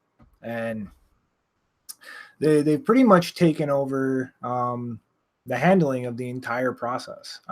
They facilitate actually purchasing and giving statements of the cost of cryptocurrencies to people affected. They will actually handle all of the interaction with the hacker, even to the point of negotiation of ransoms. In one instance, Siegel and the company were able to, over the course of 36 hours, negotiate the ransom amount down by almost 80%. So, they're handling all of the technical aspects of things, even the interactions with the hacker, to try to maximize the cost effectiveness of using them as a solution, and really seem to be kind of building out and doing a lot of work in dealing with ransomware. For instance, a chief thing that they're doing is actually collecting data points and analyzing all of the attacks that they've been dealing with in terms of the functioning of decryption tools, different flaws or bugs in those decryption tools, and documenting different file types that they're having issues with, keeping track of the strains of ransomware, and kind of really forensically and analyzing the entire phenomenon and attempting to build up a large data set that can be used to systematically analyze the entire thing. And so far, they've had a 100% success rate in actually dealing with and solving the problems of all of their customers. Although in the instance of successfully decrypting data, that rate is only around 90%. And part of the issue is due to kind of flaws in the decryption software and being tripped up with certain file types and things like that. And they've even gone so far in some instances of reaching back out to attackers and kind of troubleshooting some of these decryption issues with the decryption software. And that it might seem strange, but the CEO Siegel kind of puts it pretty succinctly. If an attacker in this type of incident kind of fails to decrypt the software or has decryption where that's not functioning properly and that gets out, then their ability to actually continue collecting these ransoms goes down. So a lot of these attackers have actually been very cooperative with the company in managing these kinds of issues with things. And it's just, I just kind of wanted to cover this and just like point out like how systemic of an issue this is becoming, to the point where it's literally facilitating a market niche in a company that deals exclusively with these types of threats. I mean, we don't really hear about these kinds of things in the news as often as we did maybe a year or so ago when they really started picking up. But like these things are still going on, and these are still very large threats that pretty much any company or any entity that has large computer systems with sensitive data on them is going to have to deal with.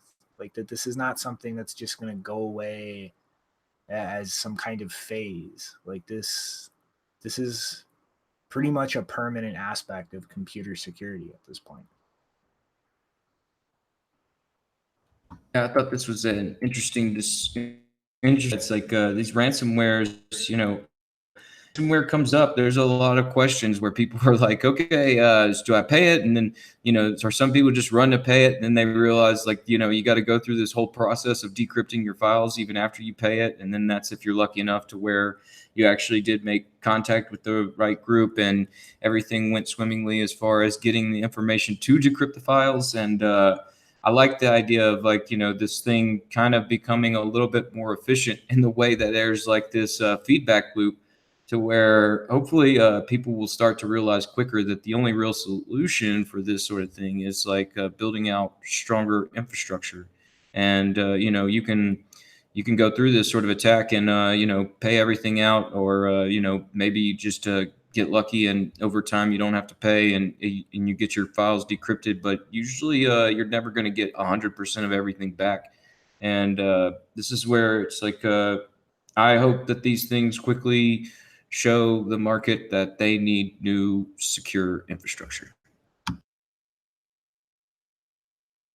I mean, that's not something that's going to happen overnight. I mean, this has literally been a decades long game of cat and mouse, as far as computer security. This is like, computers do what people tell them to do or what they build them to do, and people fuck up. And I mean, that's just an inherent aspect of human nature. And I mean, it's this reminds me of something Neil deGrasse Tyson said in some random interview a while ago, when talking about computer security. And he just said, well, just make an unhackable computer. that's not possible. That's never ever going to be possible, because computers are made by human beings, and human beings fuck up. Yeah, and I don't know. It's a good thing that this service is around because they screw up a lot on this ransomware stuff on the way of trying to figure their way through it. So I mean, we might really see a lot more of these type of providers popping up here in the near future, where it's like a good business model is, just being one of these businesses to prep for ransomware attacks and the go-to guys to run to. Yep. All right. So moving along. Grand Shore Tech or Blockchain Fund, a blockchain fund out of China worth around $1 billion, is going to be funding a Japanese yen stablecoin and have already established a relationship with a mid-tier bank in Japan whose name that they are not releasing. But they're already talking about future projects of stable coins anchored to the Hong Kong dollar or the Australian dollar. And this is kind of feeding into exactly the dynamic that I was talking about, I believe, when we covered the Gemini stablecoin. Like this just seems like this is going to explode into a weird web of different arbitrage loops and triangles. And I think this is like, if these projects take off and actually become widely used, like it's going to be kind of weird in the market for a while. But if this trend really accelerates like this and we start seeing a massive amount of different stablecoin projects in different currencies, I mean, I was talking about like an undefinable point of saturation where you start losing that efficiency and you just start getting into weird market inefficiencies due to all of the different routes for arbitrage between these things. But that aside, this could in a way wind up being a hugely positive thing for cryptocurrencies if we start seeing stable coins established for a number of different major fiat currencies in the world. Because as we've talked about quite a few times in reference to decentralized exchanges on the show, all of the real problems with that are on the fiat side. And if we start seeing a huge proliferation of stable coins on the fiat side of things, that really starts solving a decent amount of those problems, aside from the redemption and trust issues from the issuers. But that removes a lot of friction and a lot of the practical problems in establishing decentralized exchanges. And that could wind up being a very good thing in the long term as far as distribution of economic influence on consensus, given the kind of climate we've been seeing over the last year with large pushes for regulations, a lot of the bigger companies in the space facilitating on and off ramps kind of caving to these pushes, and just a real general climate of murky waters developing as far as how this is going to play out in the long term. And if this really continues as a trend, I think that a lot of these people making these pushes for regulation and trying to establish these walled gardens are effectively going to wind up shooting themselves in the dick by building the thing that is going to undermine that push themselves.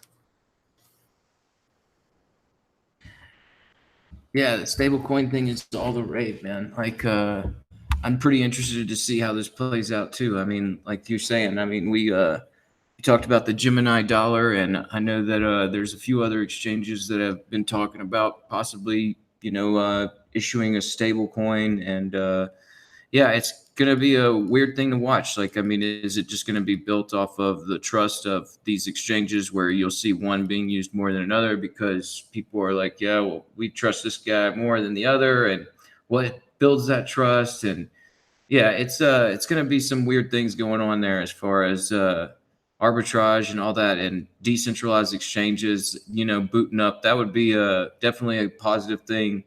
And if we can keep people in crypto, even if it's like a stable coin to where they don't have to actually KYC themselves, and that would be a positive thing. I mean, I don't know how exactly it's all going to line up. Like you're saying, there's a lot of time left before we see I mean, it feels like we'll see at least probably another couple of these things get issued, and then we could see how the competition plays out over time. So it's something that is an interesting development. It's like what do you call it? It's the growing trend. Yeah, this thing is the new it's the new ETF. It's the trend. I mean, it could really like even if you look at like KYC requirements to initially be issued stable coins, I mean, it's not really going to do anything. I mean, you can still acquire them in trade for cryptocurrencies. I mean, and like really, we have like peer-to-peer trading platforms right now for like crypto itself. What happens if you see that start developing for stable coins? I mean, somebody can dump their crypto for a stable coin, know that its value is going to hold, and slowly cash that out in person for cash. And the people buying those can use that as an on-ramp for decentralized exchanges without KYC. And you like it creates the opportunity for a lot of capital flow loops that allow people to really just kind of circumvent all those KYC requirements and aspects. And I mean, just like let that stable coin just kind of float around and become its own distributed on ramp without a real way to enforce strict KYC.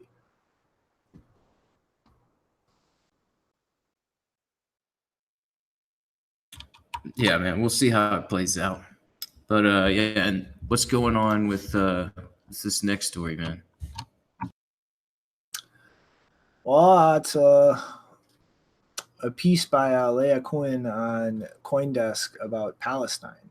And apparently, a lot of people are starting to use Bitcoin for international commerce and investments. And there's a decent amount of kind of unofficial, cash in hand exchanges popping up in Gaza. And I thought this was really interesting just because, we see like a lot of instances of crypto really picking up in, places like Iran or Turkey or Venezuela due to out of control inflation and issues that really have more to do with safe storage of value. But here in Palestine, it's not really the dynamic driving it. Like they don't have a currency, and they generally are using foreign currencies like the Jordanian dinar, the Israeli shekel, the U.S. dollar. Like they don't really have that same kind of problem where the issue is finding a safe vehicle for wealth storage. It's the fact that the banking system in Palestine is pretty much completely cut off from the banking system around the rest of the world. And like it's like they're actually using this for the censorship resistant transfer aspect of things, not as like a last resort to be able to kind of store their wealth in a way where it can't be inflated. And it was just it's just a weird difference in terms of why people in a lot of these troubled like jurisdictions are actually coming to Bitcoin. Like Palestine, it seems like it's kind of standing out of the pack of the rest of them as far as the reason why a lot of people are actually moving to it. Yeah, I mean, come on, Pakistan.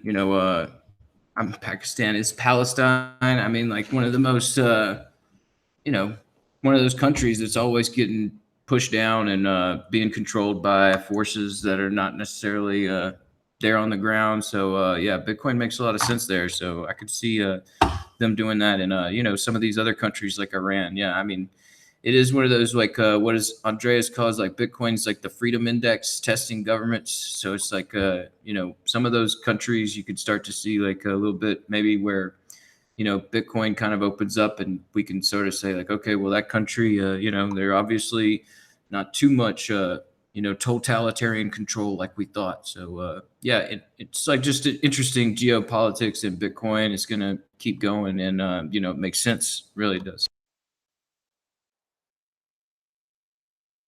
Mm-hmm. All right, we know what that sound means. Time to drink. So something that I didn't notice until after Sunday's episode, but Congress kind of did something a little sneaky and quietly pushed through the House of Rep an update to a bill while many representatives weren't actually present. And they're effectively updating the bill regarding Fincen authority with the Fincen Improvement Act of 2018. And it's really just kind of some subtle language changes, but I think that they show, if you read between the lines, kind of the intent of it. And so we can look at some of the changes here. In one clause, they or actually in a large number of clauses, they generally specify appropriate federal, state, local, and foreign law enforcement agencies in terms of enforcement. And they've struck this from a number of areas in the bill and replaced with appropriate federal, state, local, tribal, and foreign law enforcement agencies. And for anybody watching not in the United States, tribal law is effectively the law enforcement agencies in Native American reservations in the United States, of which there are a decent number, where Native American populations have a lot more legal autonomy and kind of their own legal structure in a number of ways, where they can kind of selectively ignore certain federal, state, or municipal laws in the area and kind of enforce things their own way. And this change is, this pretty much looks to me like they are trying to establish a precedent to kind of force a lot more directly compliance in Native American reservations with, FinCEN rules and regulations, and kind of push them into enforcing them for them to close a lot of regulatory arbitrage potential. I mean, for instance, a big example of this is a lot of Native American reservations running casinos with exemption from pretty much all of the regulations and laws in the United States governing, businesses like that. And it seems very telling to me they're doing that. And in another paragraph, they have stricken the phrase anti-terrorism and anti-money laundering initiatives and similar efforts, and replaced anti-terrorism and anti-money laundering initiatives, including matters involving emerging technologies or value that substitutes for currency, and similar efforts. And so, like, FinCEN effectively has had enforcement authority in the cryptocurrency ecosystem already. Like, that, this is not a matter of debate. There have been active enforcement letters issued. For instance, the entire incident with Ripple a few years back. I'm not 100% sure. My memory's a little fuzzy, but I also believe that the fine Shapeshift was levied with was also a FinCEN enforcement letter. But they are kind of specifically enumerating that in this update to the bill, and specifically mentioning tribal law authorities to kind of establish a precedent to really, in my opinion, start removing the options for more autonomous legal regions under U.S. jurisdiction from being able to kind of play a little more loose in this ecosystem than pretty much every other jurisdiction under U.S. control. And I think it's,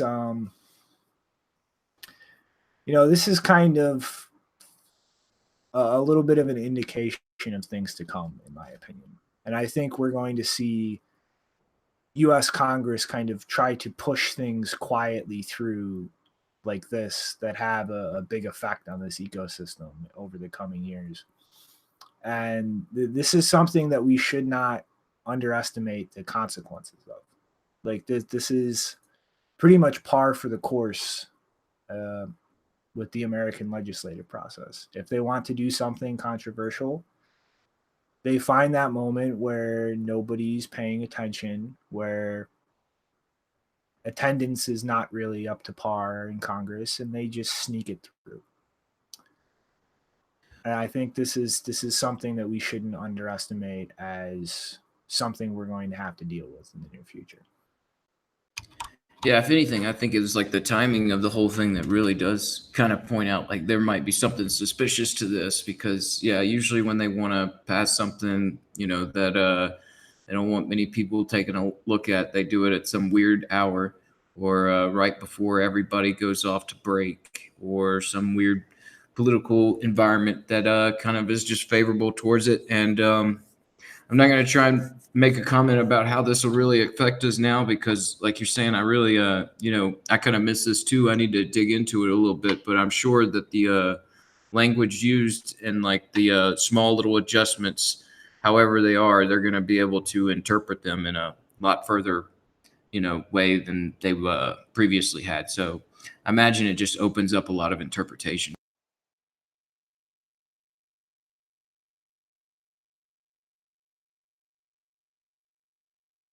Mm-hmm. Alrighty then. I guess second to last story, kind of a bit of shock for me, but Bitfury has finally released new ASIC chips that they're planning on integrating into all of their products, including their block boxes, the industrial mining containers, which is pretty much their main mining product. And it's not really that crazy of a jump compared to a lot of the new equipment we've seen. So just for context, the chip powering Bitmain's most recent equipment does about 79 gigahashes per second per chip.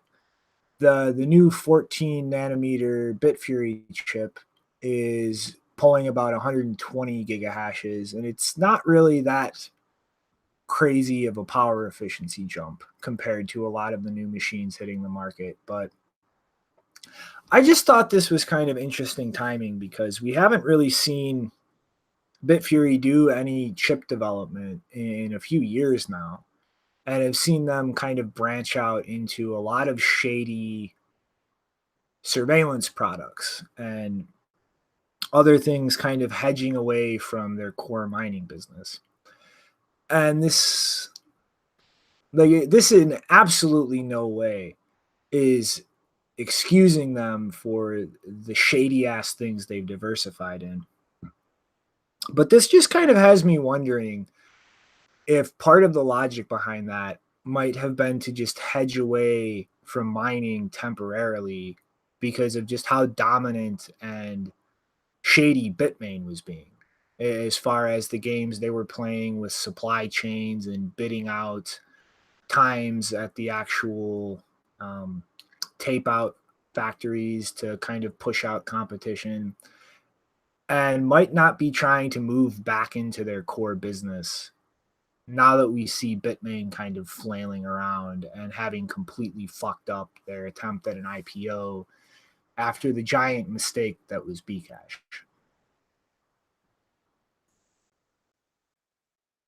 Yeah, I wonder if it was kind of like sit out on the sideline while you know, SegWit was getting implemented and Bitmain was trying to run things with covert ASIC boost and all these different things that were playing out over the past couple of years. But yeah, it looks like a pretty beefy container there for mining. So like you're saying, it's been some mixed news. I think yeah, it was like Bitfury was on the NYA, but then they were also some of the first to step away from it. So I think that's the way it played out. So it's yeah, kind of this and that. We'll see how it plays out. I don't trust them because they're building surveillance software for law enforcement, so I'm not going to buy any of their stuff, and that includes their mining chips, because who knows, they might pull a Bitmain and start to put whatever quote artificial intelligence software that they're trying to make into the chips, and no doubt that's going to play into the surveillance stuff that we've seen, like a lot of these mining companies drift towards. So not interested. Yeah, that too. And in final news, I think Bitmain is getting the final nails in its coffin in terms of wrecked. Bloomberg recently published an article looking at the giant clusterfuck that has been its IPO, with some very nice, simple graphics and lots of mainstream exposure, including my personal favorite, a pie chart showing that half of their assets are prepayments to TSMC for fab time and unsold inventory worth close to $2 billion. And so, this is kind of, I don't see how they can walk back from this. I mean, they have completely fucked up their business. They have failed to innovate anything. Most of their assets are illiquid in one way or another, being cryptocurrencies that they should not have bought or acquired, as well as inventory that it's highly unlikely they'll be able to sell. And their cash revenue or reserves are maybe 5% of their entire assets. And like this is not just crypto Twitter laughing about this anymore. Like this is finally starting to hit the mainstream. Like this is hitting all of the Wall Street people, all of the major investment firms, all of the capital that they were attempting to deceive into investing in them to kind of save their ass. And like you can't downplay this like you can shit post on Twitter. You can't walk back from this. And I mean this is the point of no return for them. Like they're fucked. The cat is out of the bag and being walked down Wall Street and Main Street, and there's no hiding it anymore. So nice try, G. Man. Yeah, man. Let me wipe my brow and see if anybody else is going to bring up how Bitcoin mining is centralized in China, because that was there this last blockchain meetup I went to just a week ago. It was like it was brought up, and I brought up this whole Bitmain story with the IPO and the Bcash and like their holdings and hardware and how it's just like looking really rough. And yeah, it's still kind of a surprise to even people closer in the space. So good to see it in the mainstream. Maybe more people will start to recognize it. And yeah, we can get rid of that whole mining Bitcoin's controlled from China, right? Like that argument. So I guess that wraps us up and takes us into the final thoughts. All right, Janine, Rick, final thoughts. Spit them out. My only final thought is just a speaking thought. It's just that it is the weather's starting to turn a little bit. I don't know if you guys noticed, but on that image today there were some fall leaves. Things are about to be changing. I don't know what season it is where you guys are at if you're outside of the US, but we have seasons, time changes. So yeah, just get out there and enjoy it. But while it's still out there, because we're entering the winter time, and I know some of you guys live out there in winterlands where you could die out there. Similar, we get those days here every now and again. So I try to enjoy these days while they're still out. I'm almost getting sick of the hot days, so it's a good thing it's starting to turn. I'm ready for this cool, crisp weather. All right, Janine, go.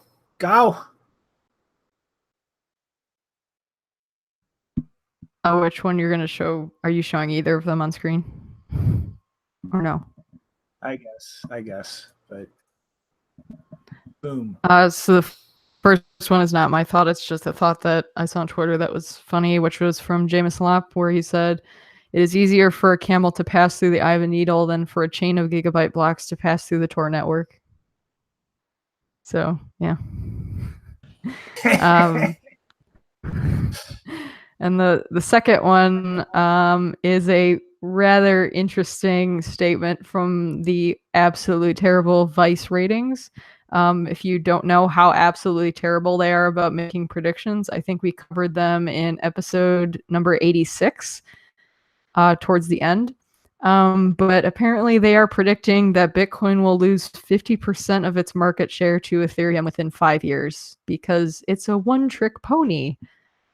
It's like, well, at least it can do a trick. Break down. Or something. So good luck on that prediction, Vice Ratings, because you've been wrong with pretty much all of the other ones you've made. Oh, wow. Yeah, this looks stupid. Oh my god, that is so fucking bad. Okay. That was tweeted out today or yesterday. Wow. Yeah. Okay. Like, these Weiss guys, they were the ones that placed Dash above Bitcoin, right? Oh, man. Yeah. Great ratings, guys. All right. And you are going to get a condensed Shinobi rant. Linuxgate, everybody. It's coming. So anybody who has seen the new Linux code of conduct, the woman, Coraline Ada, who pushed this, is a deranged SJW cunt. Shinobi, what did we talk about? Who goes around pretty much looking to cause SJW nonsense drama in every fucking open source project that she has ever fucking been a part of. She has literally advocated violence because she's such a deranged lunatic, and is now posting this nonsense she's written about taking open source post meritocracy, because all of the software that literally runs the world, that runs the internet, all of the backbone systems that you connect to get information and services, that runs all of the integrated systems and microcontrollers that keep important machinery running that you use, should not be built and designed based on the merit and quality of people's code. It should be designed by people that have a diverse skin color, a diverse collection of gender and sexual orientations, because what matters more than the infrastructure that literally runs the fucking world working properly is people's feelings not getting hurt. This is not an acceptable attitude. This has no place in technology or the open source community. And it should be fought and called out as deranged bullshit every step of the way. This attitude infecting this community is a cancer. This attitude has literally crippled every aspect of society and subculture that it has wormed its way into. And now it is trying to move into one that literally builds the gears that keep the fucking world turning. That is not acceptable. This is not just your favorite comic book being ruined by some incompetent dipshit writer. This is not a movie franchise being destroyed. We are literally talking about the software that keeps the equipment that runs the world economy, that runs medical infrastructure, that keeps your car working, that keeps civilization chugging along, being infested with this poisonous, narcissistic, delusional attitude. That is not acceptable. This will not end well. This is not just losing some entertainment. This is literally, on a long time horizon, putting society itself at systemic risk due to narcissistic lunatics who care more about their feelings getting hurt than shit people's lives depend on actually functioning properly. Fuck that. Man. Yeah, it sounds like pretty condensed rant. All right, man. There's a lot of strong language there, but I think, yeah, it's kind of a wormy situation there where that thing is sort of threading its way through everything. And yeah, I mean, Linux is pretty important. And yeah, I don't know if we should yeah, it's hard to make a comment on because I don't really know that much about it. I saw you talking about it the other day in the group chat, and I probably should have looked more into it because it sounds like it's a lot more ridiculous than I was thinking. But whew, man, it's horseshit. So on that note, I'm going to go calm down, and we will see you guys on Sunday. Toodaloo. Later, everyone.